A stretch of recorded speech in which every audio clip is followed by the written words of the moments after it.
Hear ye. All persons having business before the Honorable Supreme Court of the Philippines shall give their attention, for the court is now in session.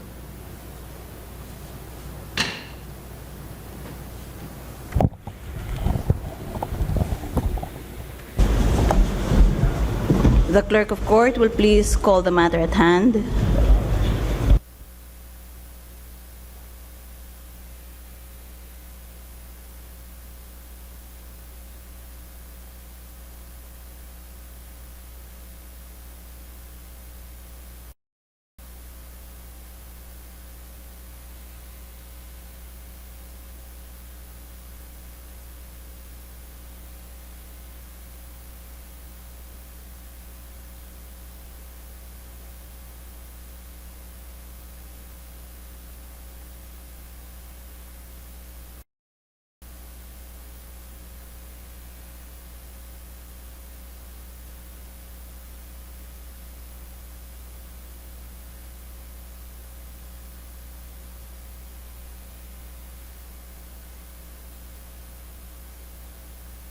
et al., GR number 226116, Heherson T. Alvarez et al.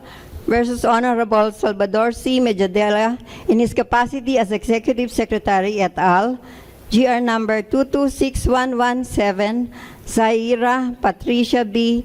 Banyaga et al. Versus Secretary of National Defense, Delphine N. Lorenzana et al. And GR number 226120, Algamar A. Latif versus Secretary Delphine Lorenzana in his capacity as Secretary of National Defense et al. Appearing as counsel for petitioners, Saturnino C. Ocampo et al. Are the following. This is in GR number 225973. Attorney Neri J. Colmenares, Attorney Edrayu Olalia, Attorney Maria Cristina Yambot, Attorney Ephraim B. Cortez, Attorney Minerva F. Lopez, Attorney Josali S. Dainla, Attorney Odina E. Batnag, and Attorney Frank Lloyd B. Chongson. Appearing as counsel for petitioners in intervention, Rene A. V. Sagisag Sr. et al., Attorney Rene A. V. Sagisag Sr. He's not yet around. Appearing as counsel for petitioners, Representative Edsel C. Lagman et al. In GR number 225984, Representative Edsel C. Lagman, Attorney John Michael A. Bernardo, and Attorney Benelita J. Mones Borromeo. Appearing as counsel. Don't read those anymore who have not appeared for today's hearing. Yes, Your Honor. Appearing as counsel for petitioners, Loretta Ann Pargas Rosales, with Attorney Ibarra M. Gutierrez III, Attorney Maria Concepcion B. Mendoza Balduesa, and Attorney Darwin P. Angeles. Appearing as counsel for petitioners, Heherson T. Alvarez et al. In GR number 226116, we have Attorney Riodi Anthony M. Balisi and Attorney Alex Francis Ver Lopez. Appearing as counsel for petitioners, Zaira Patricia B. Banyaga et al. In GR number 226117, we have Attorney Jesus Nicardo M. Falsis II.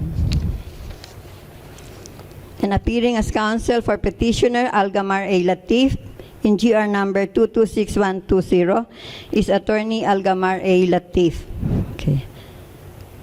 As counsel for public respondents from the Office of Solicitor General, we have Solicitor General Jose C. Calida,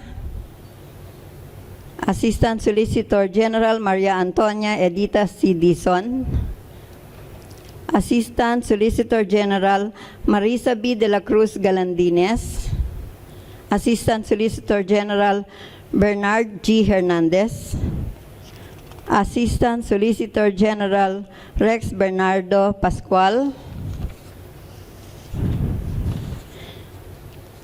Appearing as counsel for private respondents, heirs of Ferdinand E. Marcos, we have Attorney Hyacinth E. Rafael Antonio. Invited as resource persons by the Court, Your Honors, we have National Historical Commission of the Philippines Chairperson, Honorable Maria Serena I. Jokno, former DILG Secretary, Rafael M. Alunan III, PCGG Research Department Director, Danilo Richard V. Daniel, Ombudsman Conchita Carpio Morales, Human Rights Victims Claims Board Chairperson, Lina Castillo Sarmiento, and Commission on Human Rights Chairperson, Jose Luis Martin C. Gascon. Thank you, Your Honor. Thank you. Please, may I request the counsel for petitioners to remain standing while the rest can please take their seats. The counsel for petitioners have already manifested that you are going to divide your time according to the following allocation. You have 30 minutes each. Please confirm. Petitioner Congressman Edsel Lagman will have 9 minutes, 7.5 minutes for, well, this is my first time to see fractions of minutes being allocated. Talk about equity, huh? So 7.5 minutes for Attorney Gutierrez. Petitioner Colmenares will have 4 minutes. Attorney Cortez will have 3.5 minutes. Attorney Balisi, 3 minutes, and Attorney Latif, 3 minutes. Is that confirmed? Okay. Attorney Anama, you have your timer set even for these fractions because this is the first time you'll be watching fractions. You've already been given instructions on what to watch out for the color coding in the timer of the court. And the court has agreed that all of you 6 will have your time. Kindly please, while one is standing here in the rostrum, the other will be on standby, so we then spend time shifting our chairs and waiting for the persons to be able to approach the rostrum. And then we go through all of them, we finish your 30 minutes, and then the interpellation will begin. So you've all received your copy of the advisories, both the petitioners and the respondents, and we expect the issues to be argued accordingly. Thank you. Petitioner Lagman will please approach the rostrum while the rest will kindly take their seats.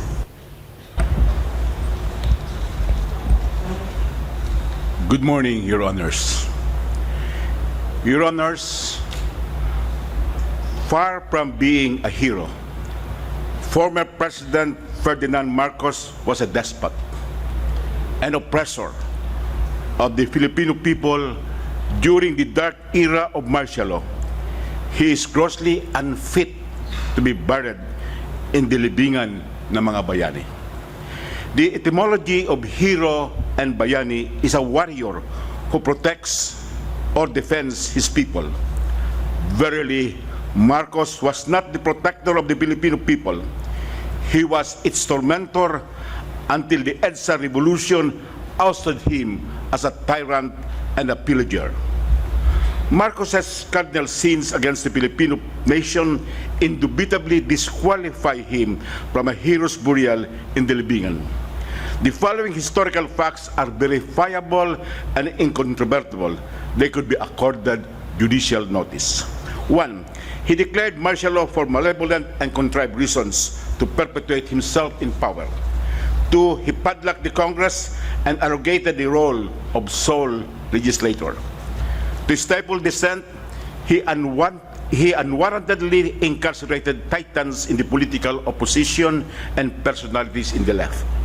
4. He emasculated the judiciary, ordered members of the bench below the Supreme Court to resign, and caused the arrest and incarceration of perceived enemies of the state without bail and trial, contrary to judicial processes.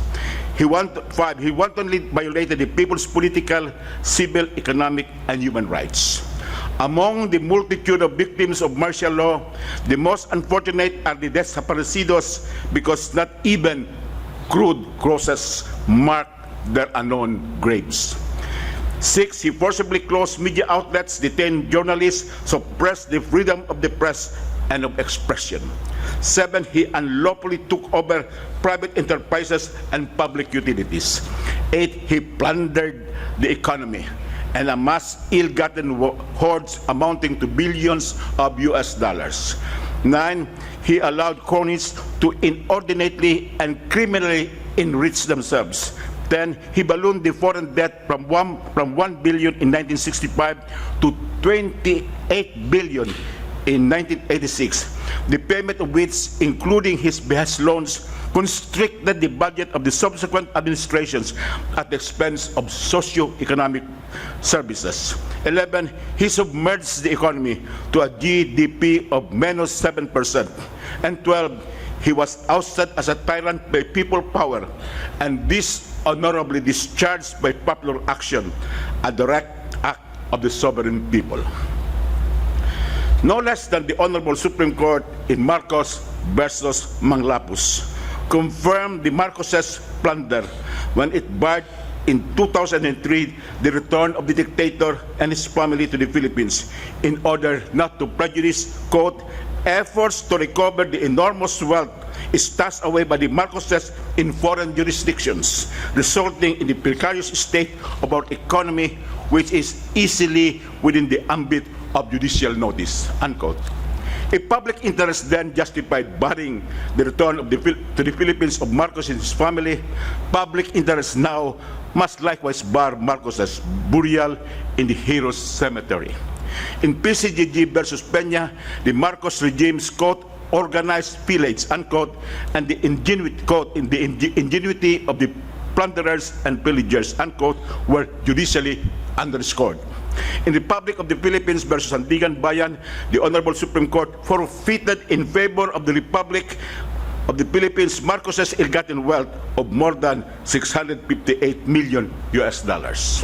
Earlier on December 10, 1996, the Swiss Federal Supreme Court turned over to the Philippines the original amount of $356 million.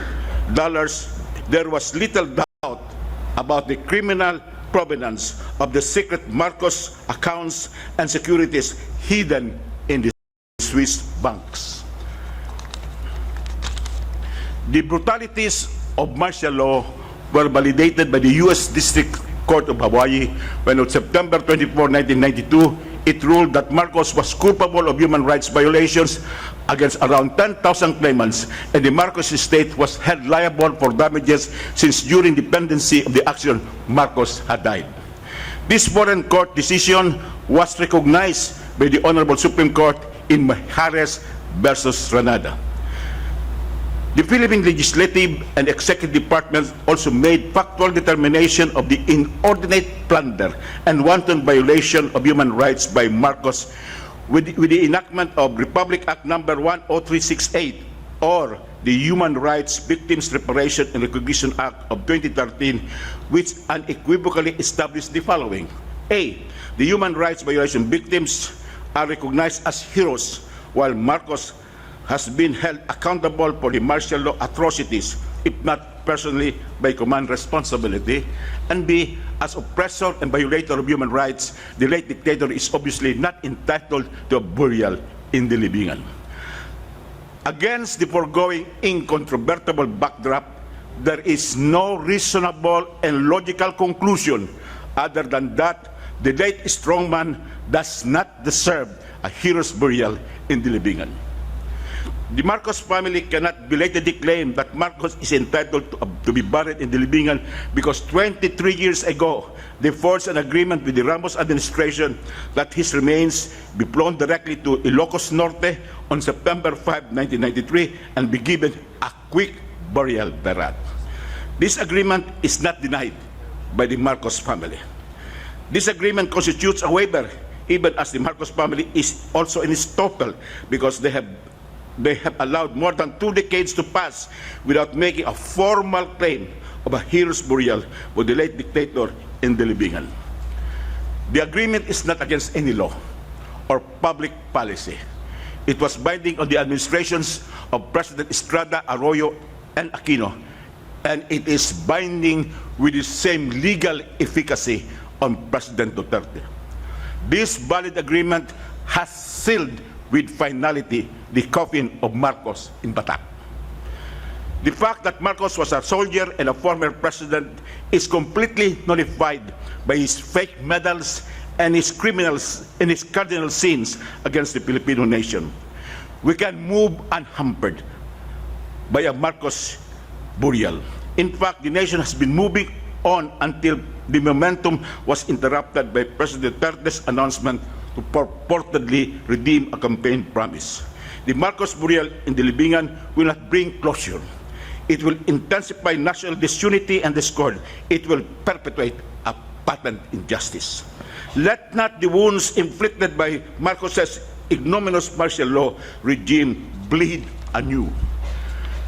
A Marcos burial would glorify a dictator, distort history, aggravate the injustice to human rights violation victims and their families, and mock the heroism of desaparecidos and other victims of Marcos's atrocities. Your Honors, we beseech the Honorable Supreme Court to foreclose a national tragedy by prohibiting the burial of Marcos's remains in the libingan ng mga bayani now and forever. Let not the dictator Marcos perpetuate injustice beyond the grave. Consecrated. Congressman Lagman. Attorney Ibarra Gutierrez. Good morning, Your Honors. Petitioner's argument is simple. The President's discretion in the matter of the Marcos burial is neither free nor absolute. It is limited and bound by the Act of the Sovereign People during the 1986 People Power Revolution, by the Constitution produced by that revolution, by several laws, and by numerous decisions of this Honorable Court.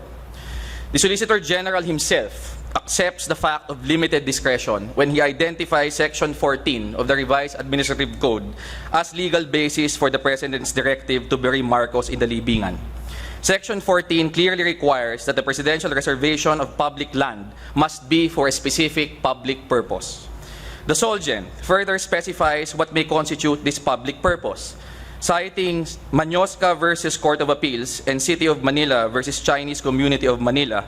He argues that a reservation of public land to recognize, and I quote, a person's contribution to Philippine history or culture, his own words, is for a legitimate public purpose and is thus valid and lawful. By this standard, it is crystal clear that the burial of Marcos in the Libingan does not serve any legitimate public purpose. Most certainly, Marcos had no contribution to Philippine history and culture that is worthy of recognition. On the contrary, his grave misdeeds are matters of fact, established and long settled. Petitioners point to the following. First, Marcos was deposed by the direct act of the sovereign people through the People Power Revolution. Second, the Constitution itself, as a whole and in its parts, is a clear reaction against the excesses of the Marcos regime. This much is admitted by the Solgen, who conceded that it is a product of our collective history as a people, including the nation's experience under the martial law, whose framers saw fit to include provisions as a reaction to the perils of martial law. This admission by the Solgen is consistent with the record of the Constitutional Commission, which is replete with references to the predations of the dictatorship. Commissioner Jose Nulledo, for instance, observed the following. The Marcos regime has wrought great havoc to our country. It has intensified insurgency and is guilty of rampant violations of human rights and injustices it has committed. It has brought about economic turmoil. It has institutionalized widespread graft and corruption in all levels of government, and it has bled the national treasury, resulting in great financial hemorrhage of our country. Indeed, the very design of the Constitution is premised not only on a recognition of the sins of Marcos, but also on the people's clear resolve that they should never again suffer under a dictator. This resolve is apparent from this Honorable Court's expanded power of judicial review to the curtailment and regulation of the Commander-in-Chief powers, from the establishment of the Ombudsman and the CHR to the primacy given to human rights as a state priority. Third, A number of important statutes rest on a consistent policy condemning the grave misdeeds of the Marcos regime, and the President is constitutionally bound to uphold these laws. The details of these laws will be discussed in detail by counsel for co-petitioners. Fourth, as discussed just now by Congressman Lagman, numerous decisions by this honorable court have consistently ruled on the culpability of Marcos. Let me just note that as late as 2012, in the case of COCOFED versus Republic, Your Honors unanimously declared that the court can take, as it has in fact taken, judicial notice of schemes and machinations that have been put in place to keep ill-gotten assets under wraps. So it was that in PCGG versus Peña, the court, describing the rule of Marcos as a well-entrenched plundering regime of 20 years, noted the magnitude of the past regime's organized pillage and the ingenuity of the plunderers and pillagers with the assistance of experts and the best legal minds in the market. Fifth, international human rights law, which the SOLGEN takes pains to emphasize the Philippines is compliant with, imposes on the state the duty to provide an effective remedy for victims of human rights violations.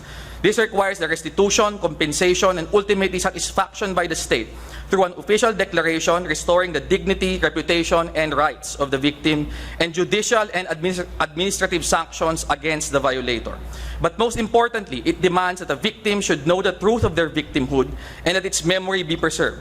How then can the state discharge this duty if Marcos is buried as a hero? Sixth, likewise condemnatory of the Marcos regime are the findings of the NHCP, which under RA 10086 is mandated to resolve with finality issues or conflicts on Philippine history.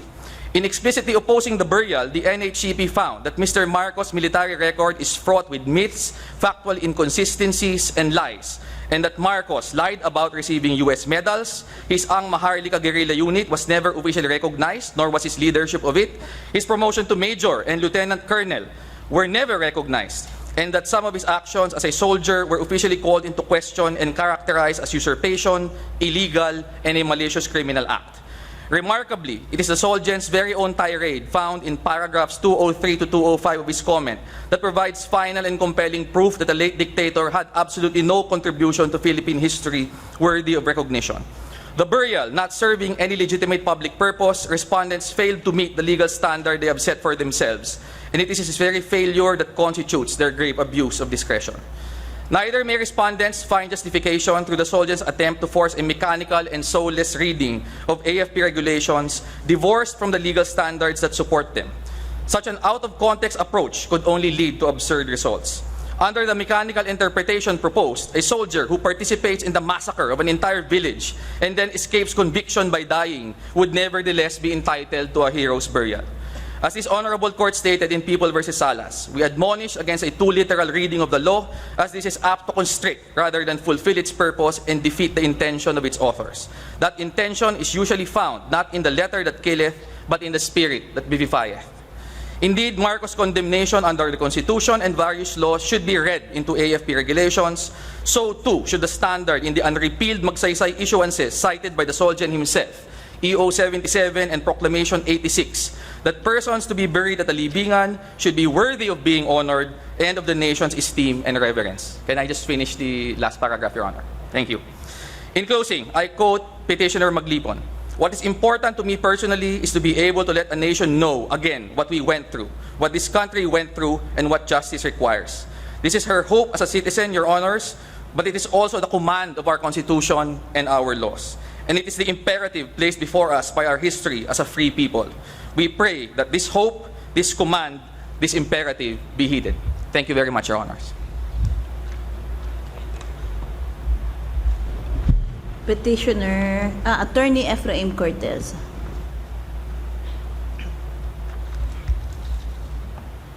Your Honors, good morning. This case is ripe for judicial determination, and the issues raised therein do not fall within the ambits of the political question doctrine. While it is true that full discretionary authority may be delegated to the executive branch of the government on issues which are dependent upon the wisdom of a particular measure, what is being questioned in the present case is not the wisdom exercised by the public respondents, but the legality or the validity of the decision to allow the burial of Ferdinand Marcos at the libingan ng mga bayani. Hence, the arguments common in all the petitions aver that the decision allowing the Marcos burial at the Libingan is contrary to existing laws and the Constitution. In fact, they were issued with grave abuse of discretion, since the only purpose why the public respondents allowed the burial is to fulfill a campaign promise to the Marcoses in utter disregards of law and regulation. This shows, Your Honors, that they issued the subject acts capriciously and whimsically. Petitioners are all Filipinos. Every citizen of this country has the right and the standing to question the burial of a dictator, a plunderer, and a world-recognized human rights violator at a cemetery reserved for a class of people who are worthy of emulation and inspiration. Most of the petitioners are human rights violations victims during martial law. They are HRVVs as defined under Section 3, Paragraph C, and Section 17 of RA 10368. Petitioners as human rights victims will sustain a direct legal injury, as the internment of Marcos at the Libingan distorts and misrepresents the historical fact that he committed human rights violations during his regime. RA 10368 does not pertain to reparation by way of damages alone. It likewise recognizes the heroism and sacrifices of the petitioners for having fought the dictatorship and suffered as a result thereof, and restored their honor and dignity in recognition of the indignities and atrocities they suffered during martial law. The burial of Marcos will distort the historical basis upon which these rights were granted, and an affront to their honor and dignity. To this extent, the petitioners will suffer direct injury. On the other hand, the issue of standing may be set aside, as the main issue being raised in this case is of transcendental importance. It involves issues which are of paramount interest and not mere personal injury to the petitioners. This is a matter that has overreaching legal, moral, and political implications to the country, the Filipino people, the international community, since it will rewrite how history will view Ferdinand Marcos and his more than 20-year dictatorial rule. This case does not violate the principle of hierarchy of courts and the principle of exhaustion of administrative remedies. Direct resort to the Honorable Court is being invoked by the petitioners, as they have no other plain, speedy, and adequate remedy in the ordinary course of law. Finally, Your Honors, the Court is entreated to extend the status quo ante order, which has enjoined the burial for 20 days. The petitioners are entitled to preliminary injunction because they possess a clear legal right under the Constitution and the law, and to which Marcos's burial at the Libingan ng Bayani will cause grave and irreparable injury. If the burial is implemented as planned, it will have adverse effect and irreversible effect on the rights and interests of the petitioners. On the other hand, if the status quo were to be maintained, no injury will be caused to the respondents and the heirs of Marcos, since the remains of Marcos will stay undisturbed in the same place where it was interred in 1993, where it should remain forever. Thank you, Your Honors. Congressman Colmenares.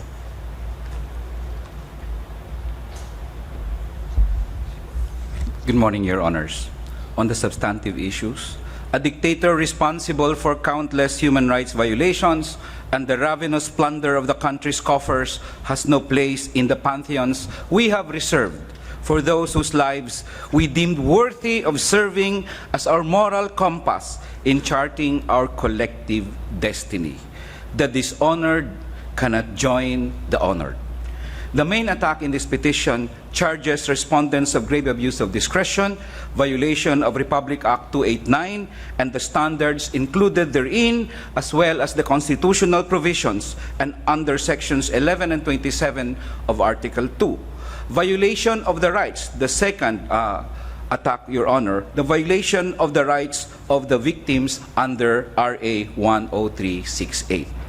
RA 289 ordained that a pantheon shall be constructed to perpetuate the memory of all presidents, national heroes, and patriots for the inspiration and emulation of this generation and the generation still unborn.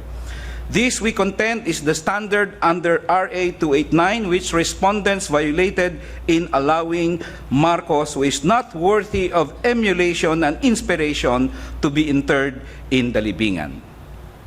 Second, Your Honor, RA 10368 gave human rights violations victims of Marcos the right to reparation as well as the recognition and the documentation of their sacrifices and heroism in the role of victims and in a memorial. How can the law grant these rights to the victims, Your Honor, while at the same time the respondents will bury their tormentor in a place where he is a model worthy of emulation?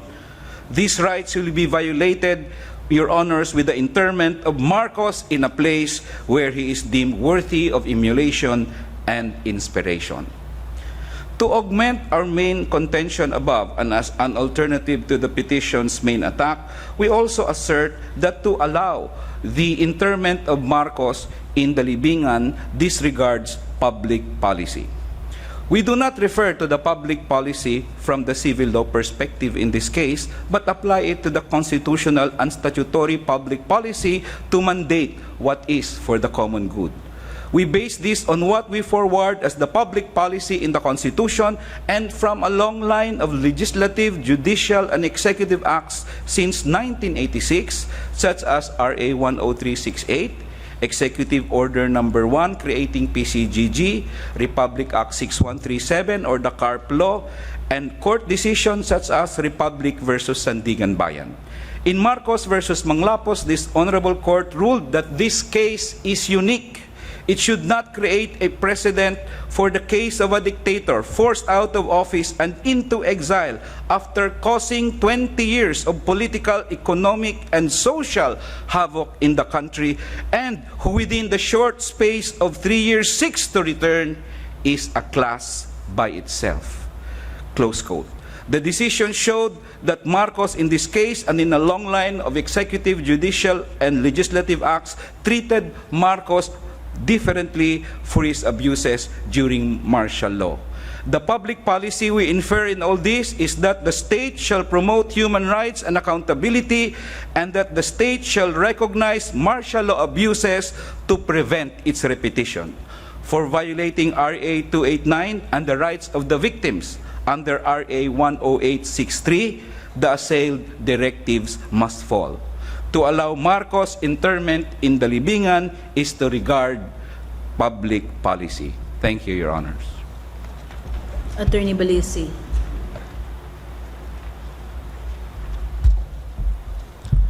Good morning, Your Honors. We respectfully submit that the President's verbal directive formalized in the August 7, 2016 memorandum to bury Ferner President Marcos in the libingan ng mga bayani violates Republic Act No. 289. As stressed by Congressman Colmenares, RA 289 is the legal standard that governs the President's Act in question. The purpose of the law is clear. The National Pantheon, now known as the Libingan ng mga Bayani, was constructed to perpetuate the memory of our heroes, patriots, and other great men of our country, for the inspiration and emulation of this generation and of generations still unborn. It is of judicial notice, Your Honors, as part of the history of the Philippines, that President Marcos committed and caused to be committed many atrocious crimes that against the Filipino people during his regime. These established historical facts make President Marcos unworthy of the honor intended to inspire and to be emulated by the current and future generations. In addition to historical facts, our laws and jurisprudence provide legislative facts, which are also within the ambit of judicial notice, that President Marcos and his cronies plundered the nation's coffers and committed gross human rights violations against the Filipino people on a scale that even required the state for remedial action. First, Executive Order No. 1 explicitly declared that the vast resources of the government have been amassed by President Marcos and his cronies, both here and abroad, and decreed the state's policy and mission to recover the same. The amendatory laws of the Sandigan Bayan Law provided for the judicial mechanism to recover the ill-gotten wealth accumulated by President Marcos. Furthermore, this honorable court itself declared that President Marcos is guilty of amassing ill-gotten wealth in the cases of Republic versus Sandigan Bayan and Marcos versus Republic. Second, Congress enacted RA 10368, which declared the policy of the state to recognize the heroism and sacrifices of all Filipinos who were victims of summary execution, torture, and forced or involuntary disappearance, and other gross human rights violations in the Marcos regime. All these facts, Your Honors, both historical and legislative, lead to the inescapable conclusion that President Marcos is one who is unworthy of inspiration or emulation, or to be held in esteem or reverence by the Filipino people. Hence, his remains should not be interred in the libingan. While the text of the law states, and I quote, all presidents shall be interred in the libingan ng mga bayani, unquote, allowing President Marcos to be buried therein will render absurd and defeat the purpose and noble intent of RA 289. After all, it is a basic principle in our system of laws that every statute should be construed so as to harmonize it with existing laws. Your Honors, may I finish my 2 paragraphs? Now, the OSG maintains and that claim that RA 289 is inapplicable as the libingan is allegedly not the national pantheon referred to under 289. The OSG is mistaken as it confuses the site with the law. An examination of the relevant statutes and presidential issuances, to mention a few, EO 77, Proclamation numbers 86, 423, and 208, clearly reveals, Your Honors, that the present libingan is in fact the realized implementation of the planned national pantheon envisioned under RA 289. Thus, to honor and perpetuate the memory of President Marcos is nothing less than a mockery and a repudiation of the sacrifices and struggles of the Filipino people from oppression and tyranny, especially those who were victims of or who fought against martial law. We respectfully submit. Thank you. Attorney Lateef.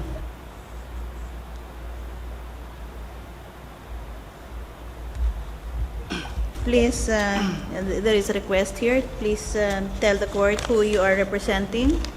Your Honor, please. I'm representing myself, Your Honor, and I'm filing this case, Your Honor, on behalf of those Moro whose rights were violated. The Muslims? Yes, Your Honor. Yes, Moro. okay. Thank you. Yes, and you wanted to add anything? No Nothing, more. Your Honor. Okay. Just for the information of the members of the court, because of the question, Petitioner Lagman is speaking on behalf of FIND, the families of the disappeared. Attorney Gutierrez is counsel for Ete Rosales et al. Petitioner Colmenares is acting for himself and as counsel for Saturnino Ocampo et al. Attorney Cortez is also counsel for for Saturnino Ocampo et al. And Attorney Balisi is counsel for Senator Alvarez et al. Okay. Proceed, Attorney Lateef. Thank you, Madam Chief Justice. May it please the court. Your Honor, under the Reparation Law or the Republic Act 10368, the state acknowledges its wrongful acts against its citizens, deaths, injuries, sufferings, deprivation, and damages during martial law. Your Honors, the Moros suffered traumatic experience from the oppression of the state during that time. From 1970 to 1996, there were 120,000 deaths, both civilians and combatants, brought about by the martial law. Moro women were raped, children were killed, houses and mosques were burned, and countless massacres committed.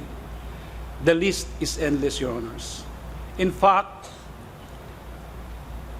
my mother is yet to bury Your Honor, is yet to bury the remains of her brother, who is a victim of enforced disappearance.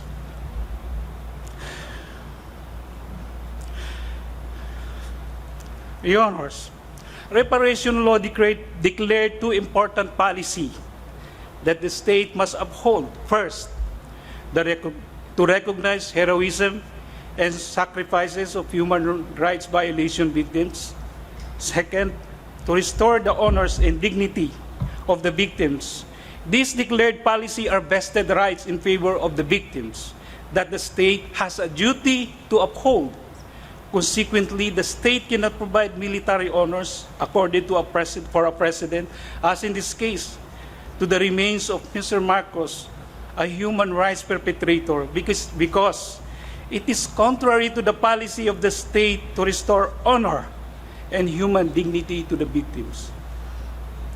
Similarly, allocating a spot at the libingan ng mga bayani for the burial of Marcos remains militates against the declared state policy to recognize the heroism and sacrifices of the victims. Your Honors, the state cannot honor a human rights perpetrator after admitting its wrongful acts against its citizens, its victims, Your Honor. It is in the law, Your Honor. It is in Republic Act 10386. Your Honor, the act of burial of the remains in the libingan ng mga bayani is an expression of state's esteem and reverence to the dead, as pronounced in Proclamation 86 issued by President Ramon Magsaysay. The reparation law provides for the memorialization, which refers to the preservation of the memory of the victims, objects, events, and lessons learned during the Marcos regime. It is a state duty, and it is the essence of reparation law and a treaty obligation. This honorable court is consistent in its decision referring to the former president as dictator in 20 cases and authoritarian in 18 decisions. It also rejected the exercise of Mr. Marcos' quote, despotic, capricious, oppressive, unjustifiable exercise of government power. Your Honor, Chief Justice Tihanki, speaking for the court, described Marcos regimes as organized pillage and plunderer of the wealth of the nation. For these reasons, Your Honor, Marcos' burial is repugnant to Proclamation number 86. This is so since libingan ng mga bayani is a national shrine. It is a repository of nation's memory which must be preserved as a sacred and revered burial ground. Second, the burial is against the right of the victims to full and adequate reparation under the reparation law and under international law. Finally, Your Honor, we respectfully plead to this honorable court to write its opinion, celebrating and memorializing freedom by honoring the memories of the victims, their heroism against the oppression of the state during martial law. For the foregoing arguments, Your Honor, we move to grant the petition. Thank you, Your Honor. Thank you. May I request representatives of both those who are against the Marcos burial as well as those who are for the burial of the former president to kindly request those whom you may influence outside who are rallying to kindly lower the volume of the noise they are generating. Thank you very much. Proceed with the interpellations. So we will begin with Justice Kagiwa. And may I just know, one of the persons that we have not been able to account for is the Adjutant General of the AFP? Thank you. Thank you very much. So Justice Kagiwa will please start the interpellations. Thank you, Chief.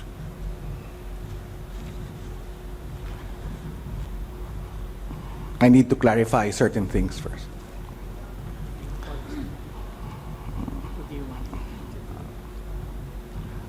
Attorney Balisi.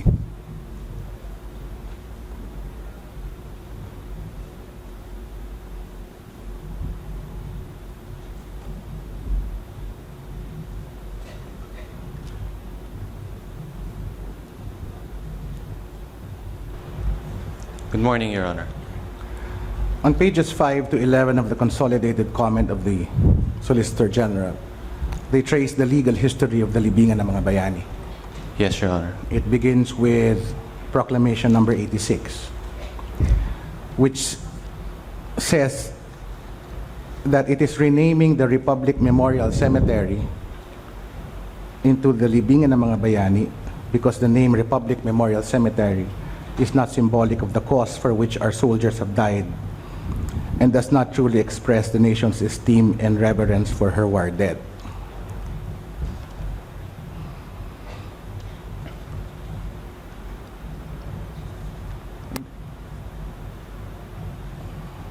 The OSG has likewise emphasized that President Marcos was a soldier, a veteran of World War II. They also mentioned that Republic Act 289, referring to the National Pantheon, refers to a parcel of land that is distinct from the parcel of land known as Libingan ng mga Bayani. My question is, are these facts still being disputed by the petitioners? As far as these issuances, Your Honor, we do not dispute the facts. In fact, in Proclamation number 431, a certain parcel of land situated in Quezon City was reserved to stand for the National Pantheon, which is a parcel of land that is distinct and separate from the Libingan na Bayani ng mga Bayani where it is right now, correct? We confirm, Your Honor. Can I ask Representative Lagman, please?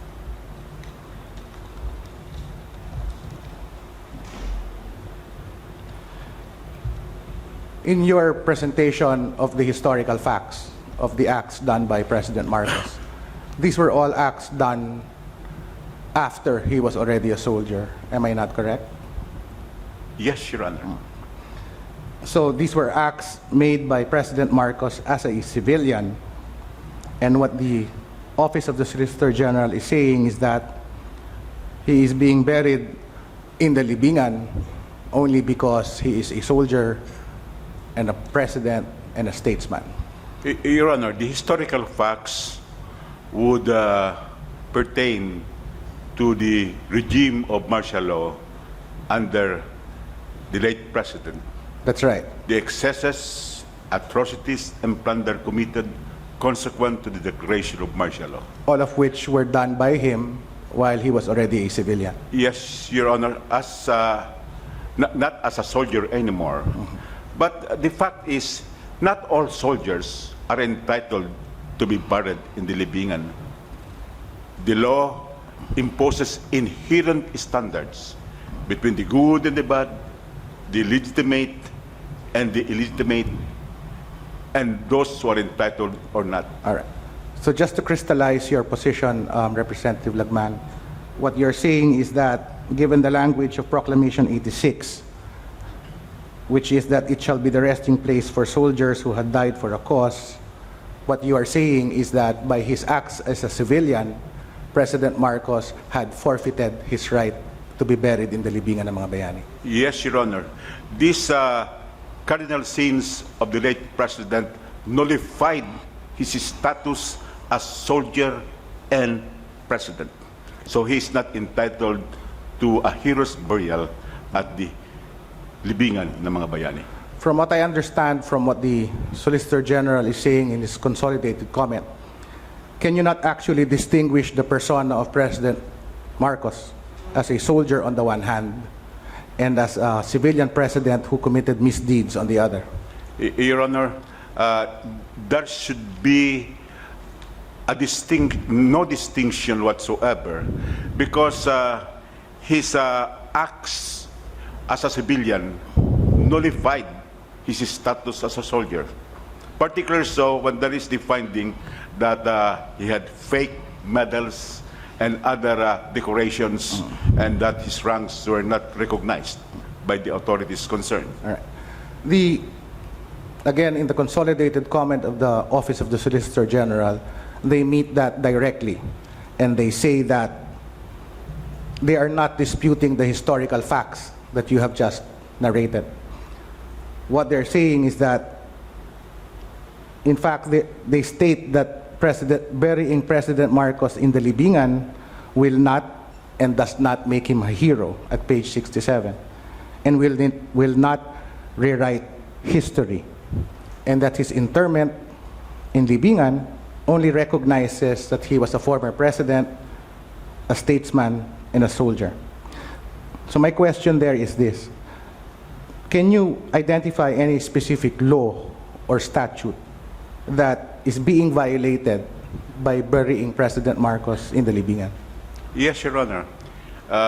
The very precursor law, which is Republic Act 289, is being violated because under that law, the reason for a hero's memorial is that one is an inspiration and worthy of emulation. But in the case of the late president, he is neither an inspiration or worthy of emulation. There's another law. This is Republic Act 10368, which is the recognition and reparation for human rights violation victims, wherein they were declared by no less than the political departments of the government as heroes and martyrs, while the late president was the violator or oppressor, Your Honor. Let's start with Republic Act 289. Attorney Balisi has confirmed that that law pertains to the national pantheon, which refers to a parcel of land that is distinct and separate from the current libingan ng mga bayani. Inasmuch as RA 289 makes specific reference to that piece of property as later on identified by Proclamation number 431, why do you say that the standards there in that law should apply to the libingan ng mga bayani?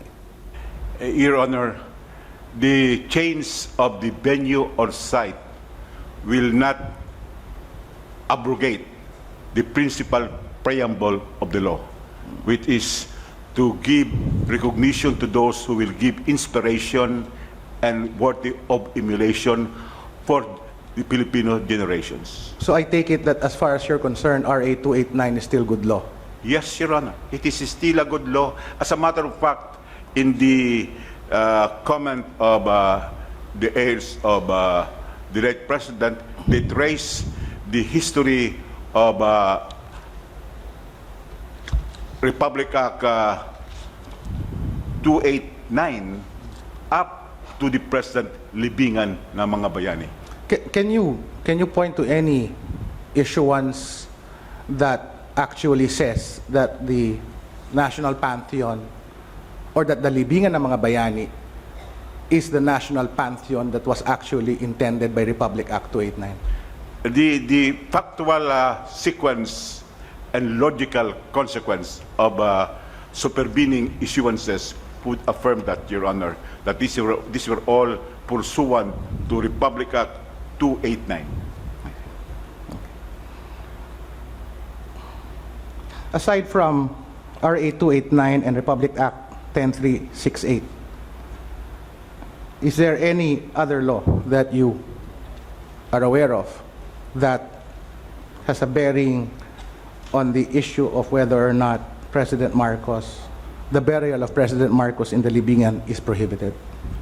Not only a statute, Your Honor, not only a circular, but the fundamental law itself, the Constitution, would be violated if the remains of the late dictator will be buried in the libingan. Okay. In the legal history, again, I'm referring to the consolidated comment of the Solicitor General. In the legal history that they narrated, they make mention of Proclamation 208, which pertains to the proposed site for the libingan. And the Solicitor General has in fact admitted at page 7 of his comment that the libingan is a national shrine. Do you have any idea or appreciation of what that declaration of libingan as a national shrine means? Well, Your Honor, it's still consistent with the precursor legislation, which is a Republic Act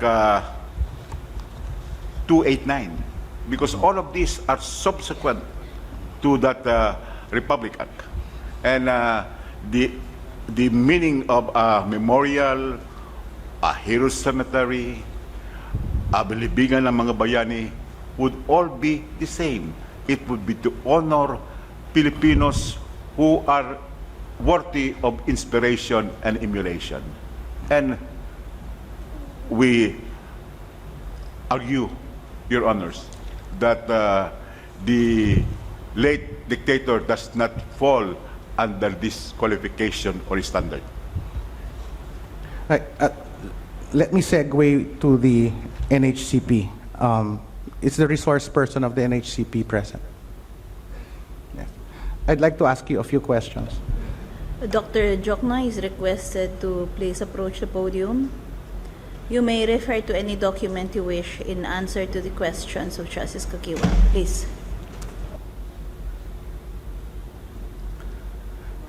Good morning. In your website, you list the Libingan ng mga Bayani as a National Historic Shrine. I want to confirm that as far as the NHCP is concerned, the Libingan ng mga Bayani is a National Historic Shrine.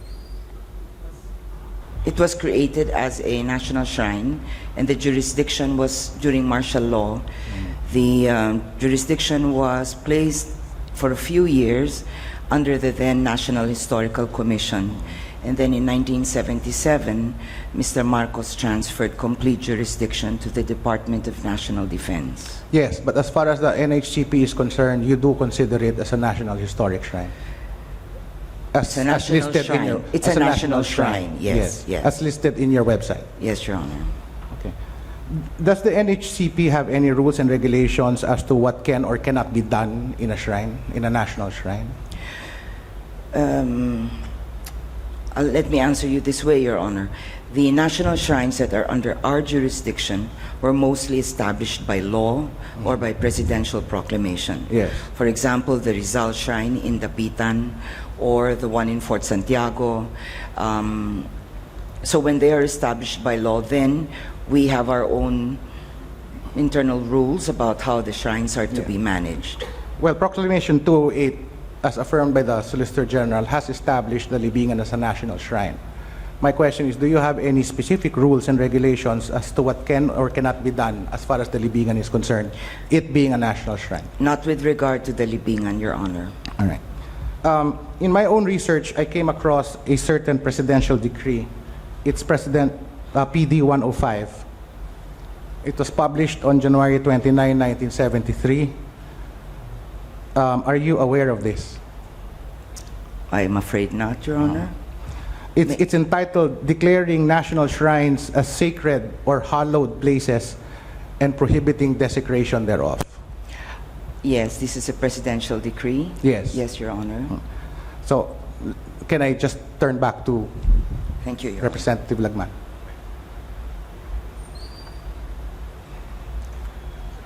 Are you aware of this, sir? Well, after you have mentioned PD 105, Can I ask Attorney Then, Anama to give copies? I am made aware of the law.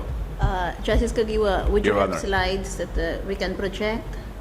No, it's a very short presidential decree. I made 20 Okay. copies so you can distribute to both petitioners and respondents. All right.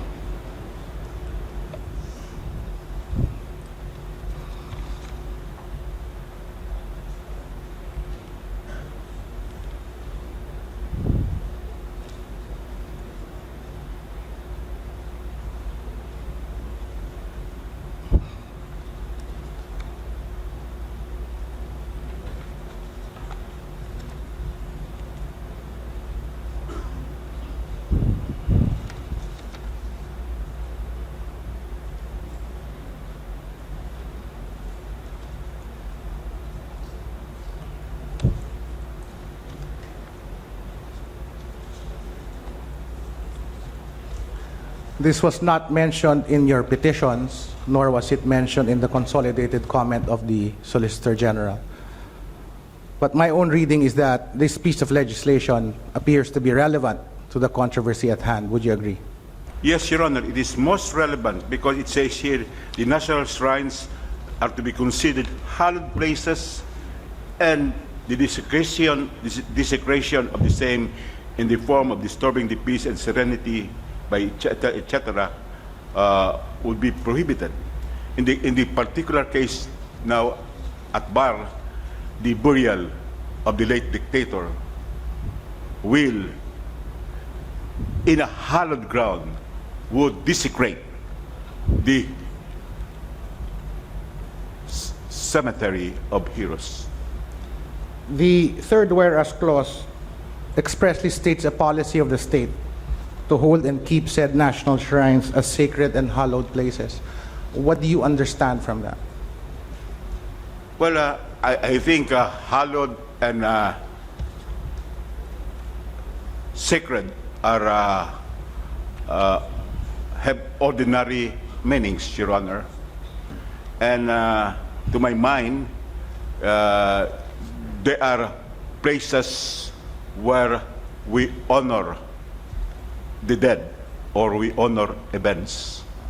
But in the case of the president, the late president, there is no cause to honor him. All right.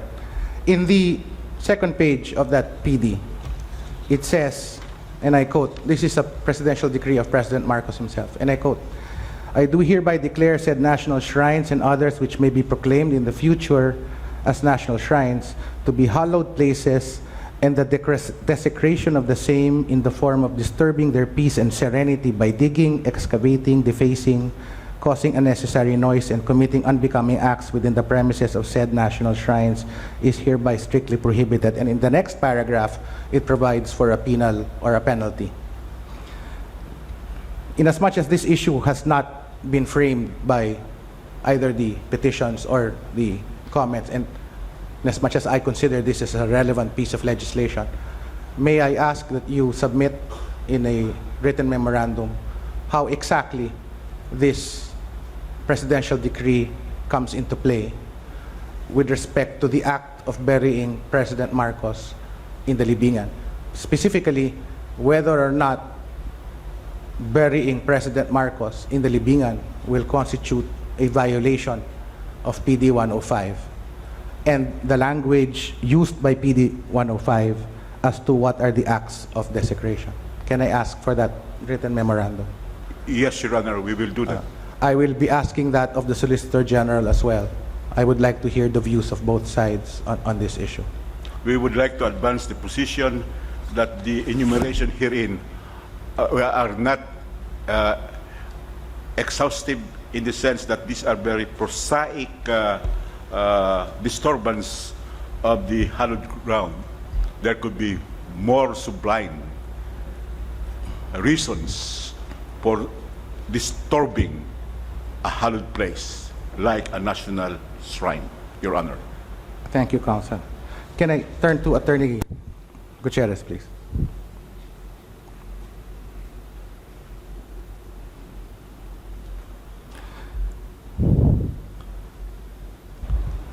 Yes, Your Honor. In your petitions, you identified a number of constitutional provisions: Article 2, Section 11, Article 2, Section 13, Article 2, Section 27 and 28, Article 11, Section 1, Article 18.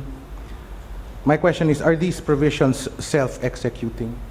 Some of the provisions are self-executing, Your Honor. Which ones? For instance, Your Honor, the policy of the state with respect to human rights is in fact self-executing. The mandate given to the state to promote education on human rights, on national heroes, on citizenship, etc., are self-executing, Your Honor. And by that you mean that from these provisions there will arise a right in your favor to stop the burial of President Marcos? In relation to the specific provisions that we cite, yes, Your Honor, but also in relation to the design of the Constitution taken as a whole. That is our principal argument, Your Honor. Okay. And what you're saying is that the act of burying President Marcos is violative of these provisions? It runs counter, Your Honor, to the very notion embedded in numerous provisions of the 1987 Constitution that Mr. Marcos was in fact a dictator, a tyrant, a human rights violator, and a plunderer. In fact, the 1986 Constitutional Commission, Your Honor, aside from its own record, when it passed its primer on the new Constitution, it specifically characterized the 87 Constitution as an anti-dictatorship Constitution. And the court, in this honorable court, in numerous decisions, has actually affirmed that view. Okay. I'll jump. The report of the NHCP on the medals of President Marcos, you said that this is a basis for not allowing President Marcos to be interred in the libingan, and you quoted portions of that report with respect to fake medals that were never received. Yes, Your Honor. But the Solicitor General has pointed out that the report did not take into consideration the side of the AFP and that the AFP validates or affirms that there was in fact a Medal of Valor medal that was given to President Marcos? With all due respect to the Solicitor General, Your Honor, Republic Act 10086 empowers the NHCP as the final arbiter for all historical controversies, not the OSG or the Armed Forces of the Yes, Philippines. and the NHCP did not mention in its report that the Medal of Valor award given to President Marcos was a fake award. Well, it might not have been mentioned there, Your Honor, but it characterized Mr. Marcos' war record insofar as his U.S. declarations are concerned and some of the claims that he actually made post-war as being characteristic of a malicious intent to actually commit fraud, Your Honor. In other words, he was actually dishonest and there were actually lies contained in these submissions, Your All Honor. right, but nevertheless, the report did not tackle the Medal of Valor award, correct? Insofar as my understanding of the report, Your Honor, it did not touch on that specifically, Your Honor. And one of the grounds for allowing burial in the libingan under the AFP regulations would be a Medal of Valor awardee. Is that correct? Based on the AFP's own regulations, That's Your right. Honor. I'm referring to that. Yes, Your Honor. If we just look at the AFP regulations and take them literally, absent any other context, that is correct, Your Honor. All right. Can I ask Attorney Colmenares for the next few questions that I have?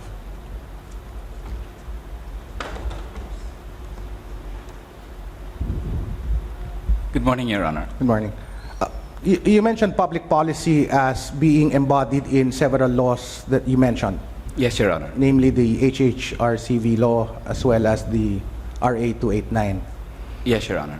In opposition, the Solicitor General has also bandied about its own policies on public policies, and they're referring to the separation of powers and the power of the President under the Administrative Code to reserve a parcel of land for a public purpose. My question to you is this: how do you expect the court to resolve how to resolve which public policy should be given more primacy? Yes, Your Honor. Well, the argument of the Solicitor General, Your Honor, is with regards to the power of the President to allocate lands. However, the grave abuse of discretion we are pointing out here, Your Honor, is on the issue of his whimsical and arbitrary exercise of that power, Your Honor. The public policy, of course, in the Constitution we would like to forward, Your Honor, is more peremptory in that sense, Your Honor. The public policy that we are referring to here, Your Honor, is not the civil law public policy that is normally being undertaken in many of the cases. It is the public policy enshrined in the Constitution, which, as mentioned a while ago, is anti-dictatorship. It is practically actually recognizing the martial law abuses during martial law and to prevent the repetition. So we would like to think, Your Honor, that this honorable court will tend to, in fact, favor the public policy in the Constitution. In fact, for me, Your Honor, the policy that the repetition of martial abuses should not be allowed, Your Honor, is one of the main considerations in many of the executive and legislative actions, Your Honor, and even judicial actions, Your Honor, please. Okay. But you do recognize that the President, as Chief Executive and having control over the AFP, has the power to determine who or who will not be buried or interred in the libingan. Yes, we can agree to that, Your Honor. So But just there to is, yes, please. there is Republic Act 289, which as a standard, it doesn't say where the pantheon should be. The placement of the arrogation of the AFP, if I would like to say, the fact that the AFP wants, or the President wants to take over the mandate or the function of allowing burial of the President, then the standard in RA 289 is also ingrained or subsumed or incorporated therein in that directive, Your Honor. So even if the President has the power to allocate lots or to say who can be buried there or who cannot be buried, the law itself must be incorporated in that power, Your Honor, and that is where we claim the grave abuse of discretion lies. So, just to crystallize your position, what you're saying is that even as the President has the power to determine who gets interred in the libingan ng mga bayani, that power is restricted and or constrained by the mandate of or the standards set forth in Republic Act 289. Am I understanding you correctly? Yes, Your Honor. As argued well by our co-counsel here, Attorney Cortez, there is no full discretion here, Your Honor. There is a standard that must be followed. And whether it's placed in Taguig, Your Honor, or placed in Bohol, or wherever a libingan ng mga presidents will be constructed, Your Honor, the standards are imbued, should be followed, Your Honor, incorporated in that directive, Your Honor. All right. Thank you, Counsel. Can I turn to Attorney Cortez, please?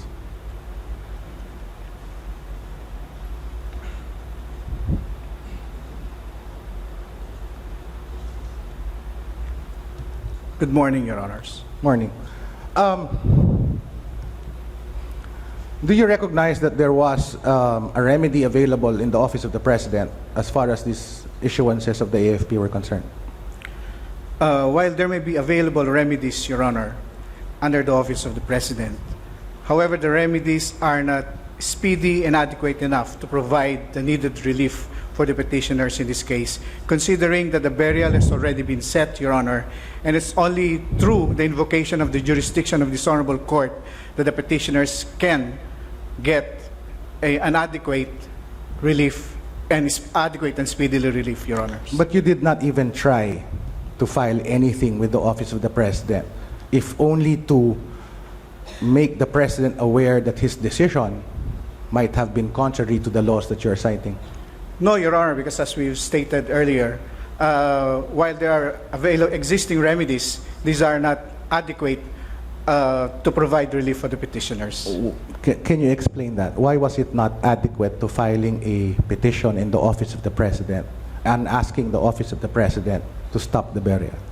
Your Honor, there were already public pronouncements made by the Office of the President that he will allow the burial of Marcos unless restrained by the courts, Your Honor.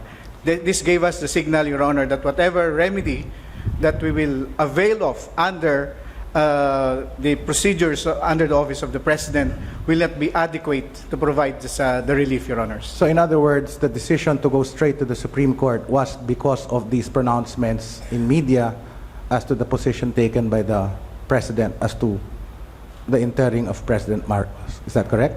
Partly, Your Honor, because we see that there is a necessity to immediately seek the relief from this honorable court, Your Honors. Okay. Because there's already a scheduled date somewhere in September 18, Your Honor, so that the burial will push through unless restrained or enjoined by this honorable court. I'd like to clarify the irreparable injury that you mentioned earlier.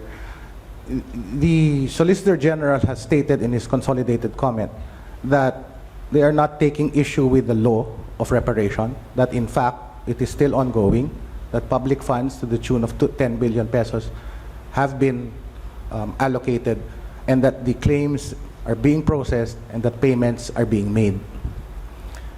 Given that scenario, what irreparable injury are petitioners standing on? Your Honors, Republic Act 10368 provides not only for remuneration, but it also provided recognition to the heroism and sacrifices of human rights victims during martial law, as well as recognition, as well as restoring their honor and dignity, Your Honor. The burial of Marcos, in burying Marcos, Your Honor, at the libingan ng mga bayani, the government is now saying that Marcos is worthy of emulation and inspiration, Your Honor, which will be reverse whatever recognition that the law gave to the petitioners, Your Honor. The petitioners have been scarred for life, Your Honor. Seeing their tormentors being buried at the libingan ng mga bayani will reopen old wounds, Your Honor, and will cause them to remember and relive once again the harrowing experiences that they had during martial law. This is the irreparable injury that they will incur if the burial is not restrained and or enjoined, Your Honors. All right, thank you, Chief.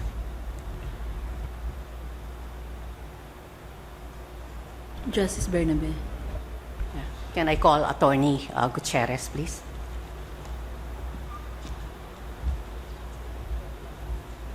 Yes, Your Honor.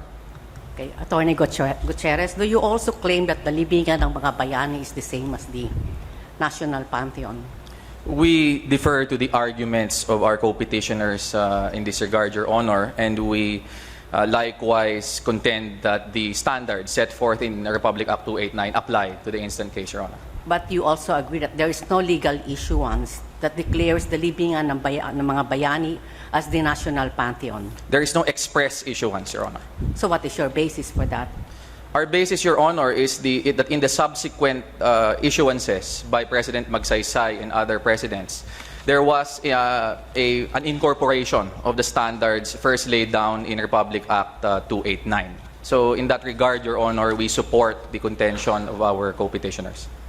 Okay, under AFP Regulations G161375, former presidents, World War II veterans, and Medal of Valor awardees are qualified to be buried in the libingan. Does Marcos fall into any of these classifications? If we look just at the regulation, Your Honor, then yes, but our principal contention, Your Honor, is that the regulations cannot be taken in isolation. They have to be taken in relation to the Constitution and other laws, Your Honor. Okay, now the same AFP regulations disqualify those who have been dishonorably discharged from service or convicted of an offense involving moral turpitude.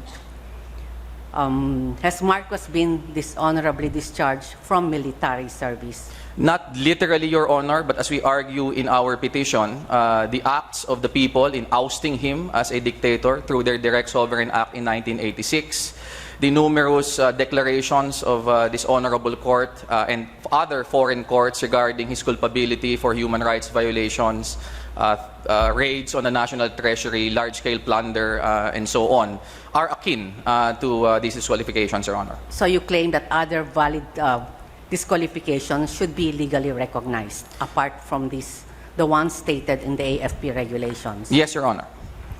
Now, has Marcos been convicted of an offense involving moral turpitude? Well, literally, Your Honor, he has not, but that is because there was no opportunity to do so.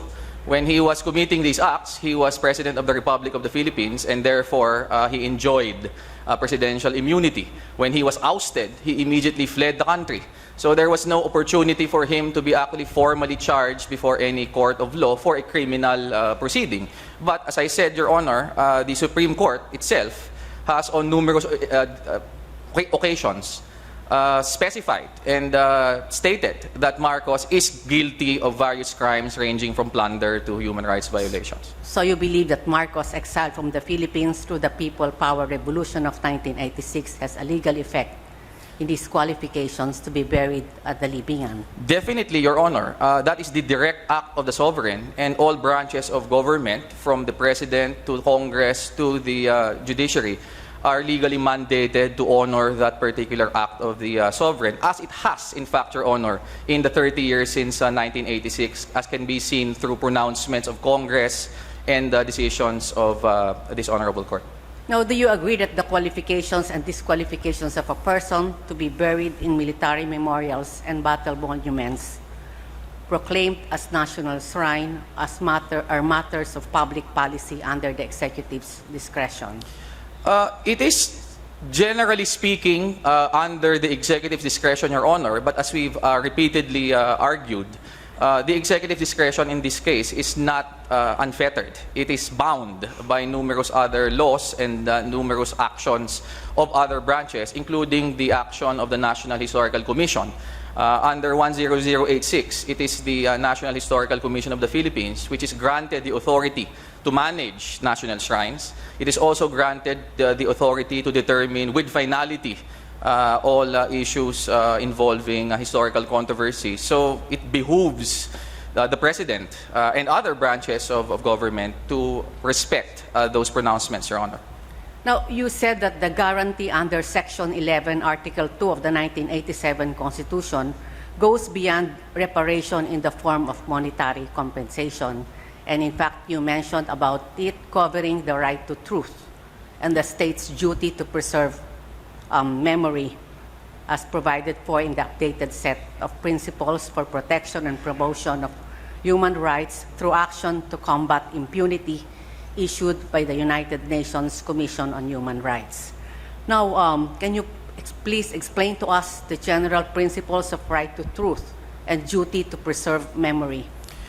Your Honor, the right to truth is actually a component of the general right to remedy provided for under Article 2 of the International Covenant on Civil and Political Rights, a treaty to which the Philippines is a state party, and therefore under our Constitution comprises part of our own laws. In essence, Your Honor, all it means is that apart from the specific monetary compensation granted to victims, apart from judicial convictions of perpetrators responsible for human rights violations, there has to be an official recognition on the part of state authorities of the nature of the atrocities actually committed against these persons, the culpability of the persons liable, and the victimhood of the person subjected to human rights violation. If we look at the experience of countries who went through a historical period similar to ours, the transition from a dictatorship to a democracy, such as South Africa, for instance, or El Salvador, in their own truth commissions and in their own processes, it was always an indispensable component, consistent with this particular view, that there has to be truth-telling. There has to be a clear establishment of the historical record. And that is what we did, Your Honor, through the proceedings principally of the 1986 Constitutional Commission, when it included and it used as a basis our historical experience under martial law for many provisions of the Constitution. And now, as we argue, Your Honor, the state is duty-bound to continue to observe that particular obligation by not doing anything that would contradict that official constitutional historical narrative that we have already established 30 years ago, Your Honor, and honoring Marcos through a burial at the libingan ng mga bayani. So, how does Marcos' burial violate these principles? It violates the principle, Your Honor, because now he will be deemed somebody worthy of emulation. Our view, Your Honor, is that it actually declares him a hero. He will be buried, and if you base it on the statements made by the Armed Forces of the Philippines, he will be accorded full military honors. What does that say, Your Honor? When a dictator, a person who this honorable court itself has repeatedly declared a plunderer and a human rights violator, will now be honored at the state's expense and buried in one of our national shrines. Our view, Your Honor, is that runs completely contrary to our obligation to afford the victims of martial law a right to remedy and their right to the truth. Why does Marcos' burial amount to a legal recognition that he is a hero?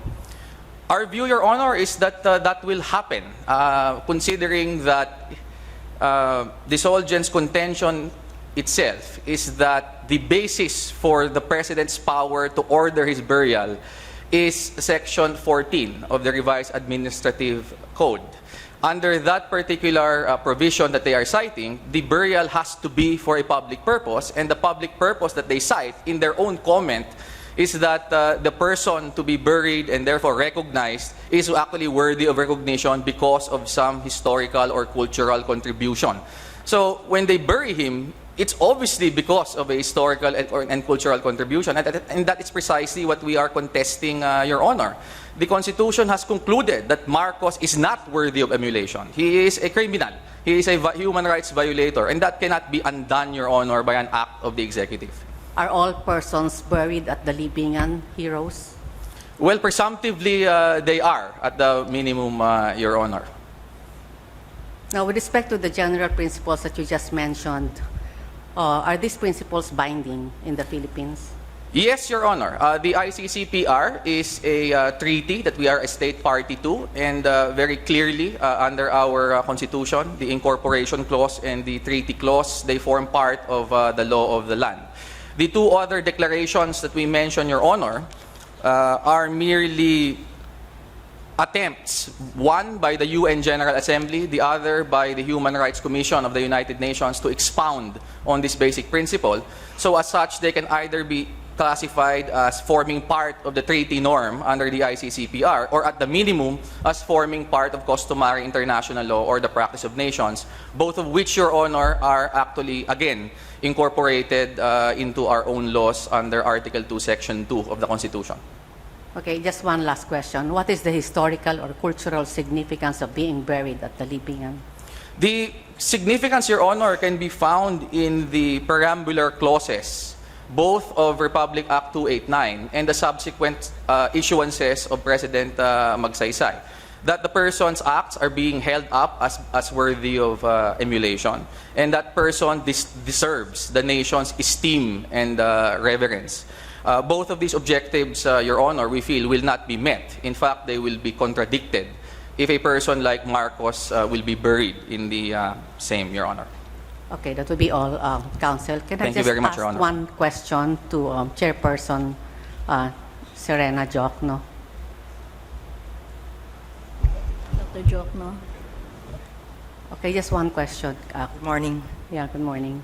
Does the right to protect and preserve national landmarks, monuments, and shrines cover only protection and preservation of the physical integrity of the structure? Or does it extend to any act or occurrence which besmirches or distorts the historical or cultural integrity of the structure? The protection. There are certain actions that can and can't be done. For example, in the shrines that we run, there are things we do not allow. Nobody can sleep over. You can't have parties. You cannot make noise. So do you have any particular standard that you apply? We don't run any cemetery. All our shrines are museums where many of our heroes were either born or incarcerated. And so they're run like museums. The places are locked and secure on non-museum days, and the rest of the time they are open. So it's rather a different situation from administering a cemetery where different individuals are buried. Okay. We don't have any experience in that, Your Honor. Thank you. Thank you Thank very you. much. That would be all, Chief. Thank you. Justice Carpio. I have a few questions for Attorney Colmenares, please.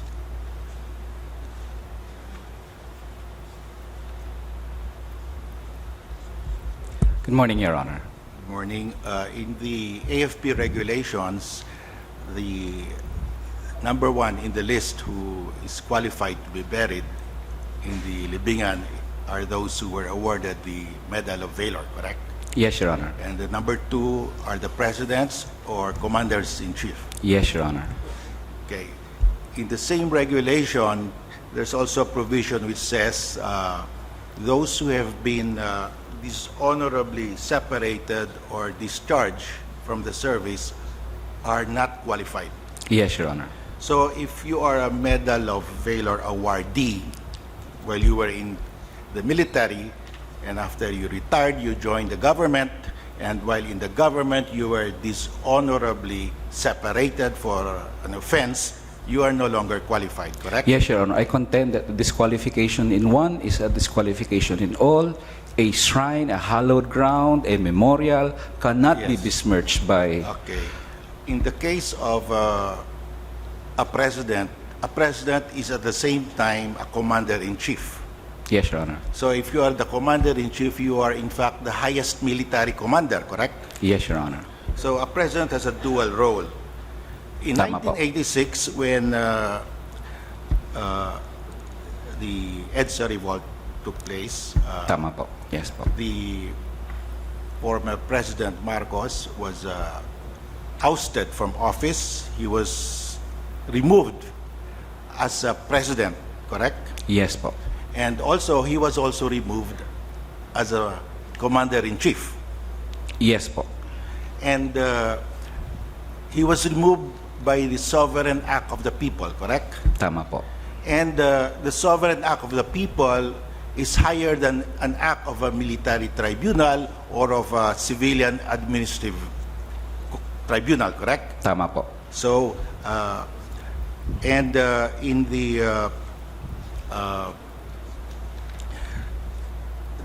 and that act of the sovereign people in 1996 cannot be questioned, correct? Yes po. Because once a revolution succeeds, then it becomes legitimate and valid. Yes po.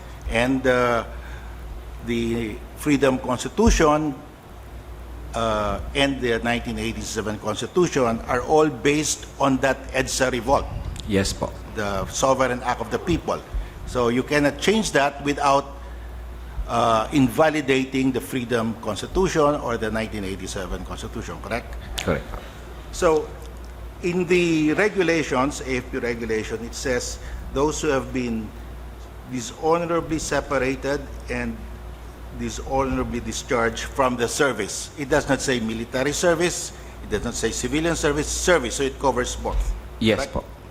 And President Marcos, when he was ousted in 1986, he fled Malacanang, the palace. He boarded a plane. He thought he was going to Hawaii, but he ended up in Hawaii. And he said he was brought to Hawaii against his will, correct? Yes po. So he was forcibly taken out of the country, correct? Tama po. Forcibly taken out of his office. Okay. So he will not be qualified because he was dishonorably separated as a president and dishonorably discharged as a commander-in-chief. Yes po. He will. Okay. Can the president now change the rules? Because these are just regulations, correct? This is not a law. Yes po. So can the president say, even if a Medal of Valor awardee or a former president has been dishonorably discharged or separated from service, they can still be buried in the libingan upon instructions of the incumbent president? Can that be done? Yes, the President can amend the directive, but only insofar as it does not amend a law or runs contrary to a constitutional So provision. can he validly do that? He can amend it, Your Honor, but as we argued, the standards in RA 289 will be incorporated in his new directive, in which case Marcos is still disqualified, Your Okay. Honor. If you bury somebody in the libingan, you have to spend money, correct? Public Yes, Your funds Honor. will be spent, Yes, Your Honor. and you will be using public property, correct? Yes, Your Honor. Now, the rule is public funds and public property can be used only for a public purpose, not a private purpose, correct? Yes, Your Honor. So when you bury somebody in the libingan who has been dishonorably discharged or separated from service, are you using public funds and property for a public purpose or for a private purpose? That is now transformed, Your Honor. The shrine is intended, the public purpose of the shrine is for the enshrinement or the recognition of those who are revered and esteemed, and now you're going to put someone who is not revered and esteemed. So, that will be a violation yeah. of that, Your Honor. The public purpose means that the use of the fund or the property is for the general welfare, for the public good. Correct? Yes, Your Honor. But if a person has been dishonorably discharged from service and you bury him there in a government property, that is for a private purpose, for the honor, to extol or honor On a person. the family or the person, not Yes, for the Your Honor. public. There is no public good there, correct? Yes, Your Honor. So if the president amends now the regulations, because the regulations state that if you are dishonorably discharged, you cannot be buried in the libingan, and former President Marcos was dishonorably separated by the people in 1986. He cannot be buried. But if the president now, the incumbent president, amends the regulation to say he can still be buried upon my instruction, that cannot be done because it's against the Constitution, because you're using public funds or property for a private purpose, correct? Yes, Your Honor, in that sense. And also, in addition, if you agree with the petitioner's contention that RA 289 has a standard, the President's directive cannot amend RA 289 and must therefore also be struck down, Your Honor. Okay, thank you, Counsel. That's all. Justice De Castro. Congressman Colmenares, can you go back to the rostrum?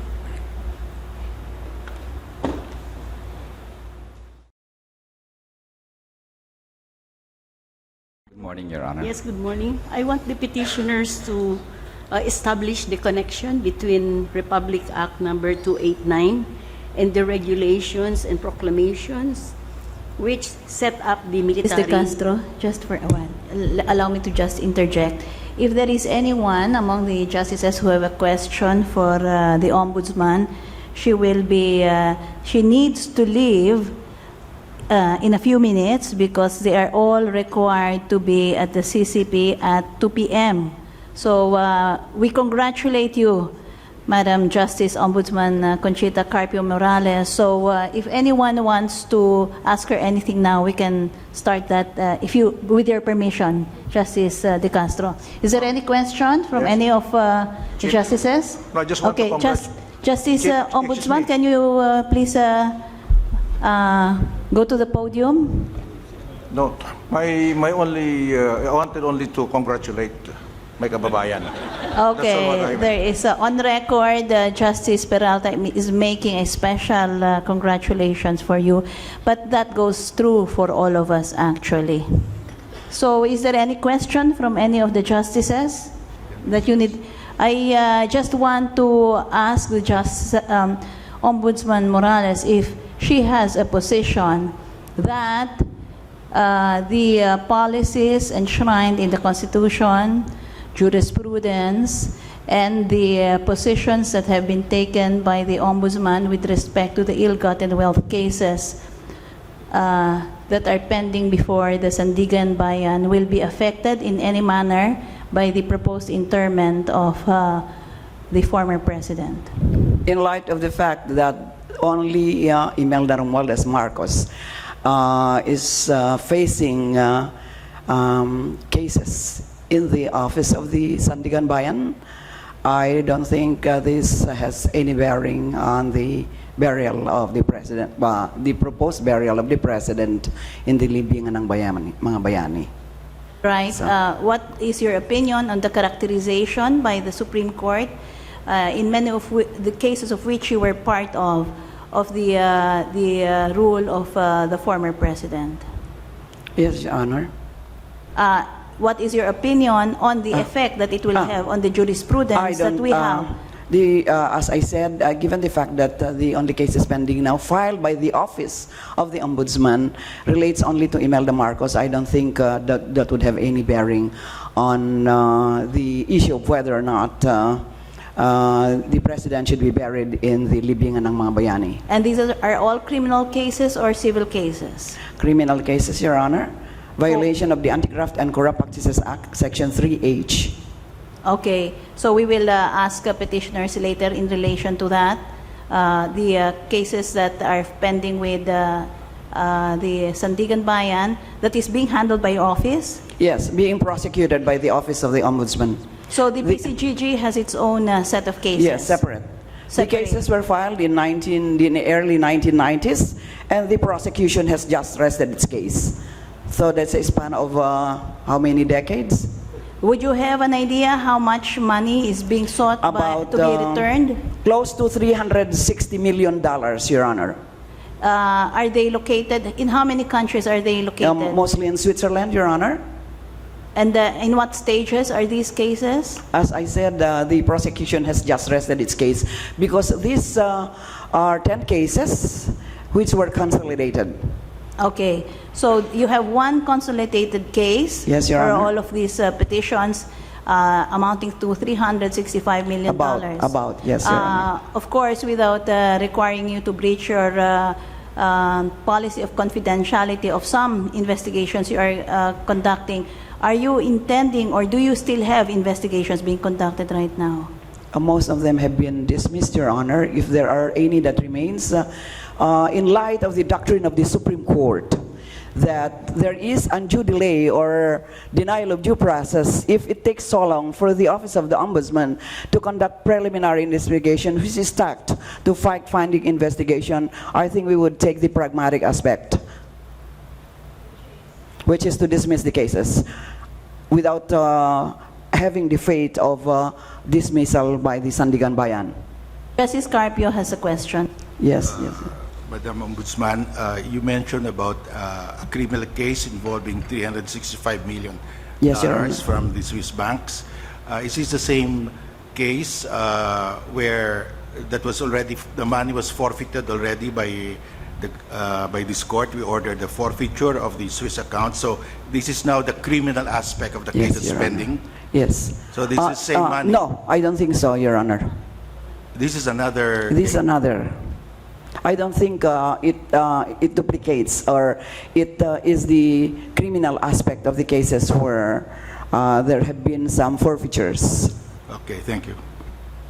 Chief, Justice Leonen? may I hazard a hypothetical, Madam Ombudsman?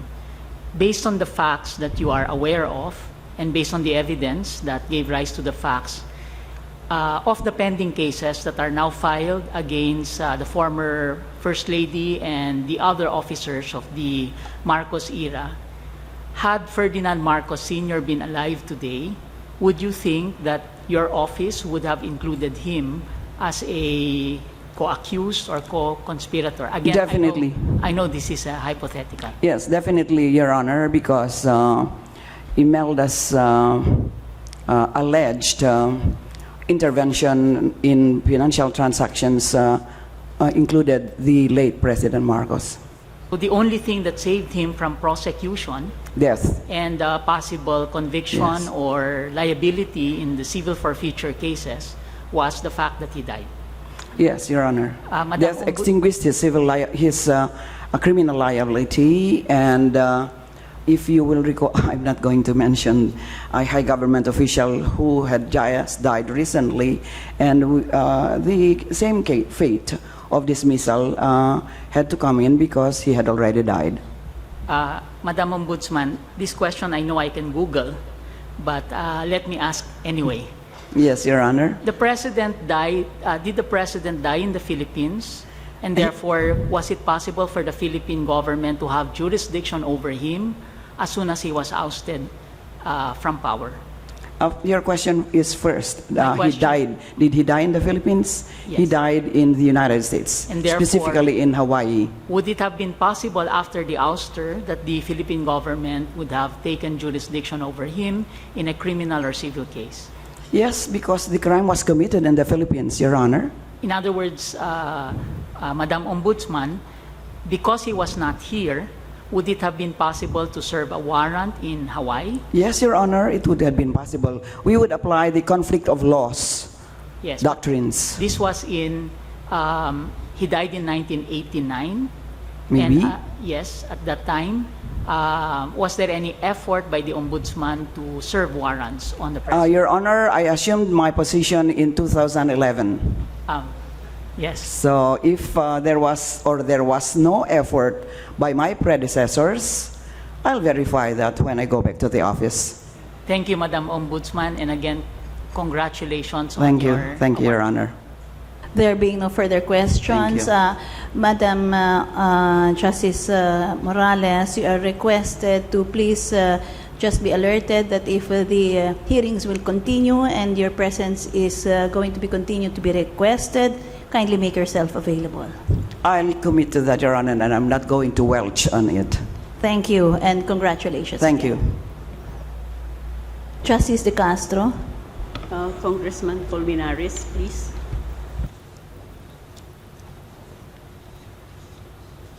Good morning, Your Honor. Yes, good morning. My questions will dwell on the reason why the cemetery is called libingan ng mga bayani. I think the term bayani has generated a lot of controversy. So I'd like to trace the history of the cemetery, whether it is really a libingan for heroes, as generally understood. Now, you're citing Republic Act 289. Now, this 289 created a board on national pantheon, and it is composed of the Secretary of Interior, the Secretary of Public Works and Communication, and the Secretary of Education, and 2 private citizens. There's no mention at all about soldiers, military personnel, or military officials or officers, or those who fought during the war. This PD was enacted on June 16, 1948. Yes, It was Your Honor. also after the war. But it would seem that the ambit of this Republic Act is much broader than the libingan ng mga bayani as we understand it today based on the regulations of the AFP. Now, will you explain why you are saying that PD 289 is the basis for the libingan ng mga bayani in Fort McKinley? Yes, Your Honor. Well, you are correct, Your Honor. Although soldiers can be argued as patriots or national heroes, but you are correct in the sense that soldiers are not mentioned in Republic Act 289. The shrines for military dead, Your Honor, were located in various areas, Fort McKinley and then Bataan, I think, Your Honor, and some other areas for the war dead. However, it was in the 1986 directive of President Ramos where the President was included. From among those who were normally soldiers, the President was included in the list. That is why we argue, Your Honor, that since you have taken up the task under 289, then the standards under 289 is deemed incorporated in the directive. Secondly, Your Honor, the term libingan ng mga bayani was created under Proclamation 86, Your Honor, wherein the President said that the term Republic Cemetery does not really symbolize, symbols are very important, Your Honor, does not really symbolize the cause for which our soldiers died for. Meaning to say, Your Honor, we would like to forward, what are the causes that soldiers died for? It's freedom, it's democracy, and many others, Your Honor. That is why he said, so that the Republic Cemetery will be accorded the reverence and esteem, we are renaming it to Libingan ng mga Bayani. So again, even Proclamation 86, Your Honor, contained a set of standards in that proclamation, Your Honor, which is that the place is reserved for those who fought for the causes of democracy and freedom and should be held in reveration or esteem by the Filipino people, Your Honor. I ask this question because PD 289, if you will look at the body created to implement this law, could have covered a wide range of subjects, not only military personnel or Yes. officers, because it speaks of heroes, patriots, and great men of the country, and that would not limit. That will not be limited to the military officers or military retirees, which is now the subject matter or the proper persons who can be considered to be entitled to be buried in the libingan ng mga bayani. So I just want you to explain, if not now, but in your memorandum, how come you're saying the 289 is precisely the precursor of the libingan ng mga bayani, which is now in Fort Bonifacio, formerly Fort McKinley. Because the reference to heroes, patriots, and great men of the country are not mentioned in the regulations which establish the libingan ng mga bayani pursuant to presidential proclamation. Now, you mentioned also that before the libingan ng mga bayani, there were memorial cemeteries. Yes, Your Honor. One in Bataan and one in Ramon, Nueva Bataan, Ecija. and in let me see. And in Fort McKinley, Republic Memorial Cemetery. So there were two cemeteries which were established to honor the war dead. Yes, Your Honor. The And soldiers. so the Republic Memorial Cemetery, pursuant to the proclamation of President Magsaysay, was renamed Libingan ng mga Bayani. And based on this proclamation, the reason for the change in the name was twofold: to symbolize the cause for which our soldiers have died and truly express the nation's esteem and reverence for her war dead. That is correct, Your Honor. So the libingan ng mga bayani is intended for those who died in the service of our country in the military establishment. That is correct, Your Honor. That was the history of the libingan ng mga bayani. Now, while it is also considered as a national shrine, Proclamation number 208 of President Marcos declared that the libingan should be under the administration of the Department of National Defense, Correct, Your Honor. which is more related to the significance of the said national shrine. So the military character of the libingan ng mga bayani is reinforced by the issuances of the President, first from Carlos P. Garcia up to President Marcos. Yes, Your Honor. And it's not the National Historical Commission which is supervising the libingan ng mga bayani. It was taken away from the National National Shrine Institute and National Commission on Shrine and transferred to the DND. Before, there is a military shrine service, the MSS. And later on, with the organization of the DND, this was transferred to the Philippine Veterans Affairs Office. And if you will look at the persons or the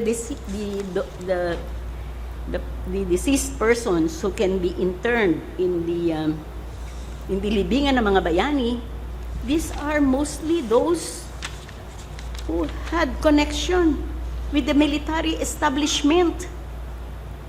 Correct, Your Honor. And it was only later on that the other persons without any military background were allowed to be buried there. National artists, statesmen, but it was the commander-in-chief and the secretary of the DND who have the final say if they can be buried in the libingan ng mga bayani. So, it would seem, I'd like you to convince the court that this libingan ng mga bayani is simply a cemetery intended for those who died during the war and those who have rendered service in the military establishment. That is correct, Your Honor. Actually, if I may hazard, Your Honor, there is RA 289 intended to create a pantheon for presidents and national heroes. Of course, there are libingan for the war dead, for the veterans, for the soldiers in the various places you mentioned, Your Honor, Bataan and Fort McKinley. Now, later on, Your Honor, the AFP, those who are managing the shrines for soldiers, inserted president from among not just soldiers, but included the president. So that we argue, Your Honor, this time around, the standards under 289 is now incorporated because you inserted president. That's the first. Second, Your Honor, even in the GI 131, 1613, 73, 74, and 75, there is a provision there, Your Honor, which says that those who are dishonorably discharged from service, without, as Justice Carpio pointed out, without saying what service, are not qualified. So what does this really mean?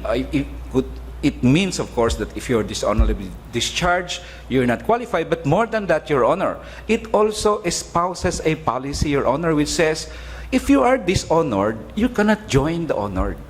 That is actually, so even not only in the law itself, Your Honor, RA 289, but even in the directive of the military, it actually says to the people that this is a place for reverence, this is a place for esteem. If you are dishonored, if you're convicted, or if you're dishonorably discharged, you have no place here. So, your question, Your Honor, how come this is an issue here? It is because, Your Honor, the AFP directive included president from among the list. And of course, on the issue of soldiers, which was discussed by our co-petitioners, Your Honor, there is also that issue wherein we say that not only is there a clear standard that if you're dishonorably discharged, you're disqualified, but also a policy within that directive itself which says that if you are dishonored, you cannot join the honored. But we will address that in our memorandum, Your Honor. Moreover, aside from that, you have to explain why what is meant by bayani, libingan ng mga bayani, based on existing rules, law, and regulation pertaining to this cemetery in Fort McKinley, formerly Fort McKinley, now Fort Bonifacio. Because there seems to be no established guidelines as to who are heroes, as to who are disqualified. Because my understanding is that even the spouses of the Secretary of National Defense are allowed to be buried there. Why are they heroes? Is there any guidelines by which we can say that they are entitled to be treated like heroes because the libingan ng mga bayani is only for heroes? There's not even a body which will determine who are heroes, who are bayanis, that are entitled to avail of this privilege of being buried in the libingan ng mga bayani. Should the court be the one to decide who are entitled and who are not in the absence of any guideline? Yes, sir. And what is meant by heroes? What is meant by bayani? Who decides who are bayani? Yes, in our country? We argue, Your Honor, that yes, the court can decide. Actually, narinig ko na po yun sa ibang mga discussions. Una, by interring President Marcos there, that doesn't make him a hero. Sa ating mga puso, hindi siya hero. And secondly, it is just a symbol anyway. And thirdly, Your Honor, there are others there who were buried who are not heroes, like the spouses. So what's the problem with Marcos being interred there? First, Your Honor, we say that the issue at hand which we raise in our petition is the standard is worthy of emulation and a source of inspiration. I think that is a standard that the court can take a judicial notice of, Your Honor. It's a discernible standard by the court, Your Honor, who is worthy of emulation, especially with the long line of decisions and executive orders and the Constitution on Marcos. Secondly, symbolism, Your Honor, he will become probably a hero. But our main question there is he worthy of emulation and inspiration as required by the law? And we say he is not. If the argument that anyway he will not be a hero and it's a mere symbol, for us, Your Honor, it's very important. And the fact that, I mean, why do we insist that we call South China Sea West Philippine Sea? I don't think we have legal rights merely because we call South China Sea West Philippine Sea, but the symbolism, Your Honor, is the message in itself, Your Honor. That is why it is very important, especially for victims of human rights violations, Your Honor, that this not be permitted, Your Honor, because while he was the one who tortured the victims, Your Honor, the victims will long be forgotten, Your Honor, but their tormentor is now in a place where he is called a model worthy of emulation and esteem. While the victims, his victims, will long be forgotten, Marcos will be remembered forever as a national hero, especially if the Marcoses every year goes there, have their ceremony, extol his virtues, extol his heroism, year in, year out. Ngayon lang, Your Honor, hindi pa siya nalibing sa libingan ng mga bayani. Marami ng kabataang naniniwala ang ganda-ganda ng martial law. So para sa amin, Your Honor, that is our second point. The third point, Your Honor, I really don't know personally, Your Honor, if there are scoundrels buried in the libingan ng mga bayani right now. However, the interment of one scoundrel in libingan ng mga bayani, Your Honor, does not justify to add one more scoundrel in the libingan, Your Honor. So for us, Your Honor, it is really very important that let us not get lost in the word hero, but let us go to the standard worthy of emulation and source of inspiration. And we contend, Your Honor, that Marcos is not worthy of emulation and inspiration, Your Honor, please. Let's go back to the fundamental question. Yes, Is this po. the pantheon or not? Well, I will not say anything more after this. We will I'm address. just trying to inform you what is on my mind. I'd like to find out if really the Pantheon is the same as the libingan ng mga bayani. And the libingan, is it really for heroes only? Or is it only a war memorial as it was originally intended? I think the name libingan ng mga bayani is the one creating a lot of controversy. When in simple, I think going by the proclamation of the president and the regulation, this was intended only as a war memorial and not really for heroes. Because it's very difficult to determine who are heroes, especially for this court, if there is nobody entrusted with that duty to declare who are heroes and whom we can rely upon to say, for us to say that someone is not a hero and not entitled to be interned or buried in the libingan ng mga bayani. That is something which is bothering my mind, but I think a lot of controversy arise only from the term used to describe the cemetery, libingan ng mga bayani, when actually not all of those buried there are heroes. And there's no system of evaluation to determine who are heroes and who are not in order to decide whether or not they will be buried there. And it would seem that it is only pure and simple for the purpose of providing a benefit to those who serve in the military during the time of war or in time of peace to have a burial ground if they so wish.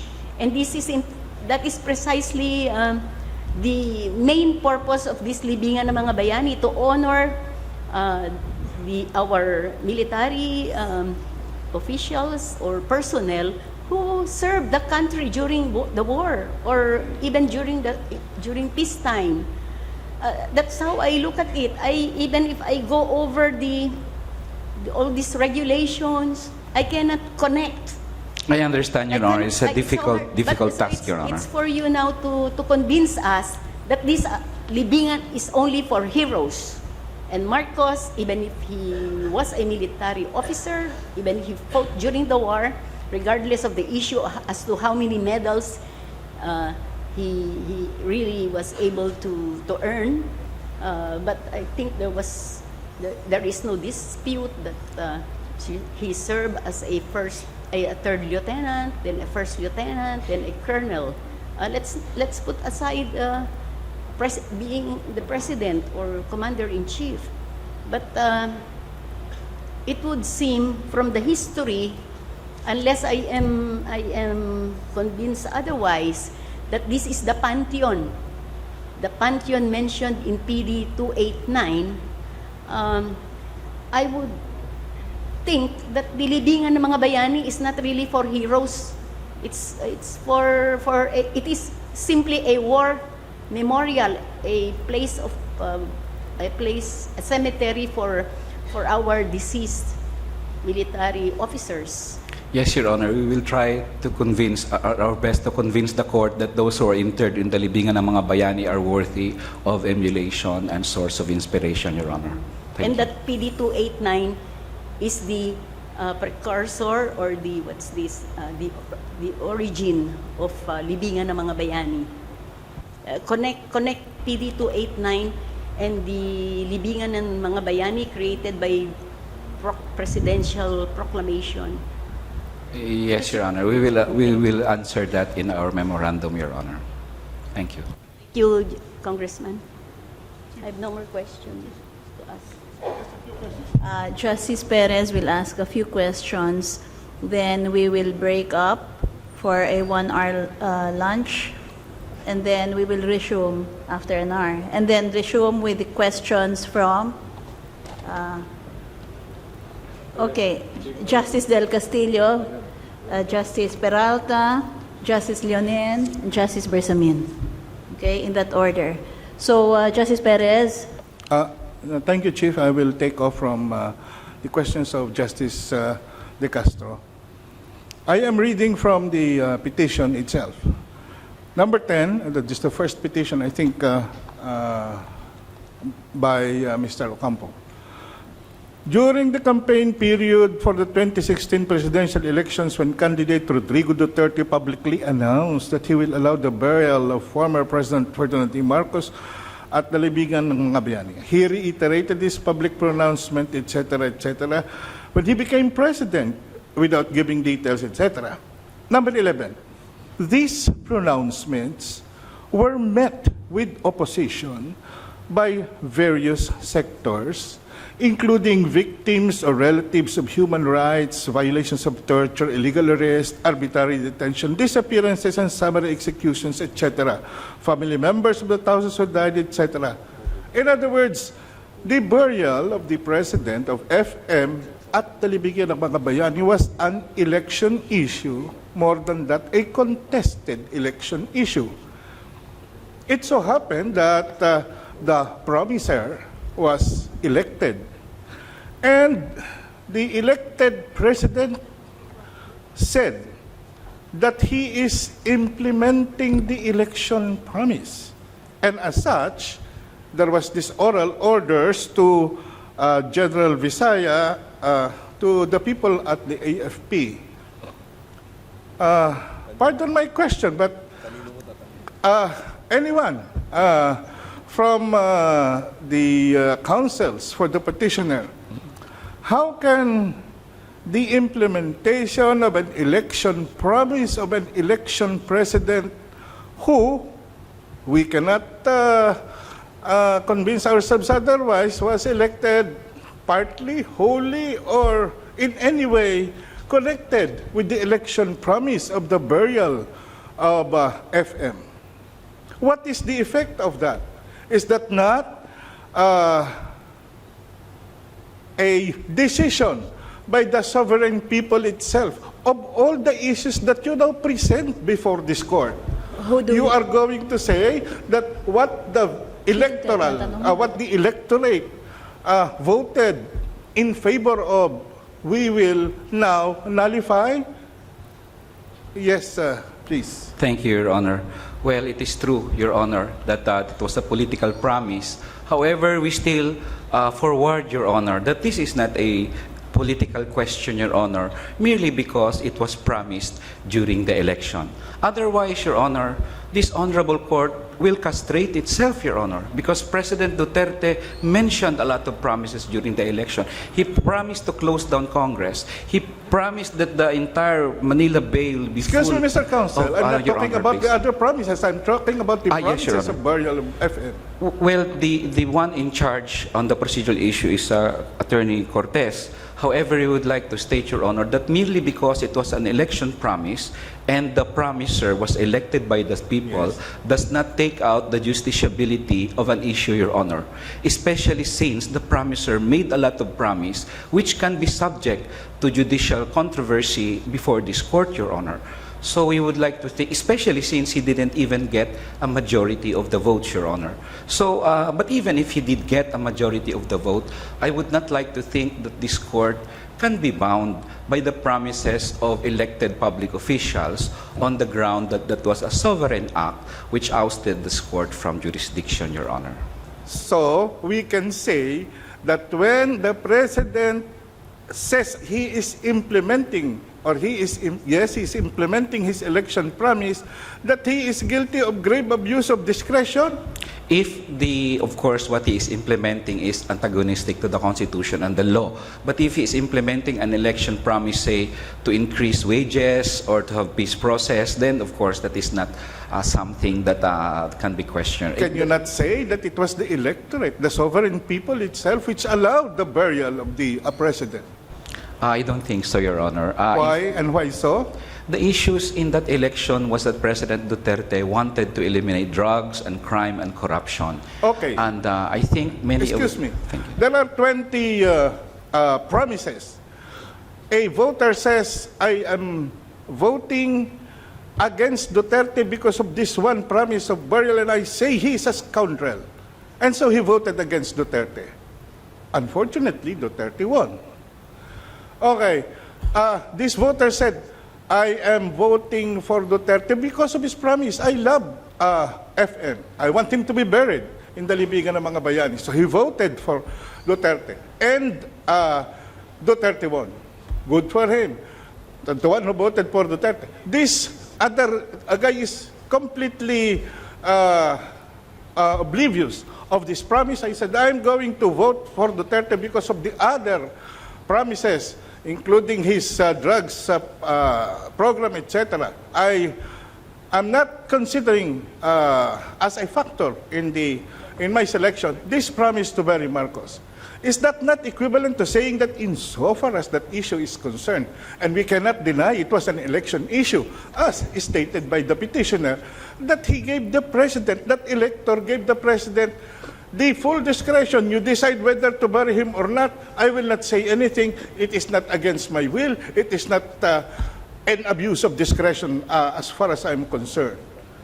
Well, Your Honor, the main basis for the decision of this court is on the Constitution, Your Honor, not on election results. So I would like to think, Your Honor, that the promises of the President, whether it is for the closure of Congress or the burial of Marcos or even, I don't know if he promised to close the Supreme Court, Your Honor, but all these are justiciable issues, Your Honor, that cannot be disregarded by this court on the basis that it probably was the reason why people voted for him, Your Honor, please. And we will disregard the very basic proposition that it is the sovereign Filipino people who ratify this Constitution. In fact, Justice De Castro said there is no established body or agency who can determine who is a hero or who is not. I will follow that up and say that not an edict or a fiat by the Supreme Court, the legislature or the President can say whether this person is a hero or not. It is for the general public with a general acceptance of the fact of one being a hero that establishes that person as a hero. It is not left to anybody. And I think I say this may include the Supreme Court even. Okay, it's not a hero. It's worthy of emulation or deserving of national esteem. Can the Supreme Court rule that Marcos is not deserving of national esteem, or he is not publicly esteemed?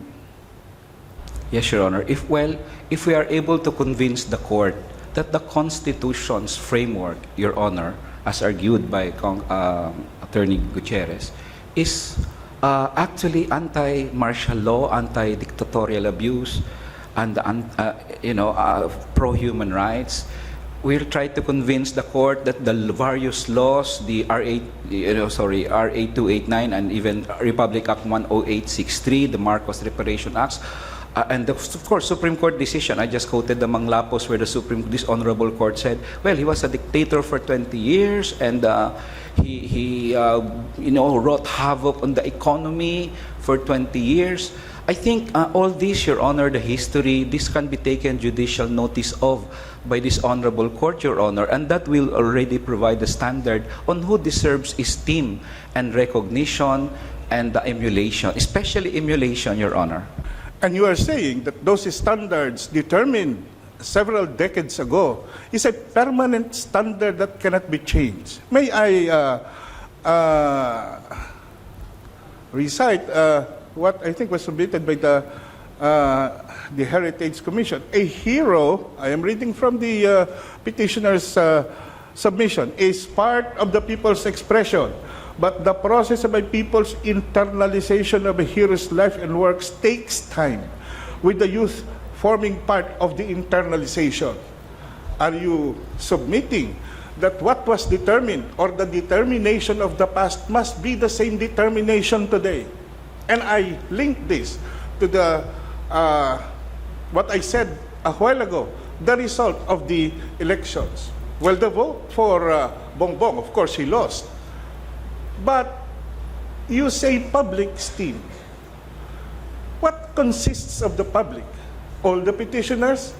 What about all the people from Ilocos? What about the other people who say that Marcos is done? I heard some remark a while ago that and the youth are starting to lose sight of what Marcos has done in the past. You prevent the youth from doing so. You prevent the future generation from having their own perception of what history is and saying, this is the standard. Follow this because this is a standard for all time. What is history? History is a continuing evolution. I do not have perhaps the scholastic background to support this, but this is just a gut feeling. History is not made by one generation. Yes, Your Honor. Well, the definition of esteem or worth, the definition of a hero, probably, Your Honor, to clarify even Justice De Castro's question, is found in the law. At least in this case, the definition of a hero under Republic Act 289 is one who deserves emulation and a source of inspiration. So, in that case, Your Honor, whether or not Excuse me, Mr. Counsel. Thank you. You are quoting the law. I'm saying, who is that person who deserves emulation? Yes, it is stated in the law. I'm saying, my question is, who is that person which is referred to by the law? That is the issue before us. It's not the provision of the law. Yes, Your Honor. The presidents, the patriots, and the national heroes are qualified, that they are the ones who are worthy of being interred in the Pantheon, Your Honor. But however, they're qualified to be worthy of esteem and emulation.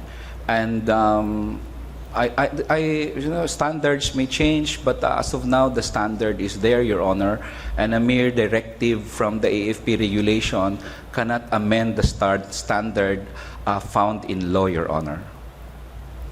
I think that we have both expressed what is in our minds. Thank you, Mr. Yes, Counsel. maraming salamat po. We will have a break for 1 hour. We request the parties and their counsels to please proceed to the holding rooms. Attorney Te, you have already indicated to them the holding rooms. So, and may we also request the resource persons to join us for lunch. I think there is a room set for you at the 3rd floor. So kindly ask the staff of Attorney Anama for directions. We will meet at 1:30.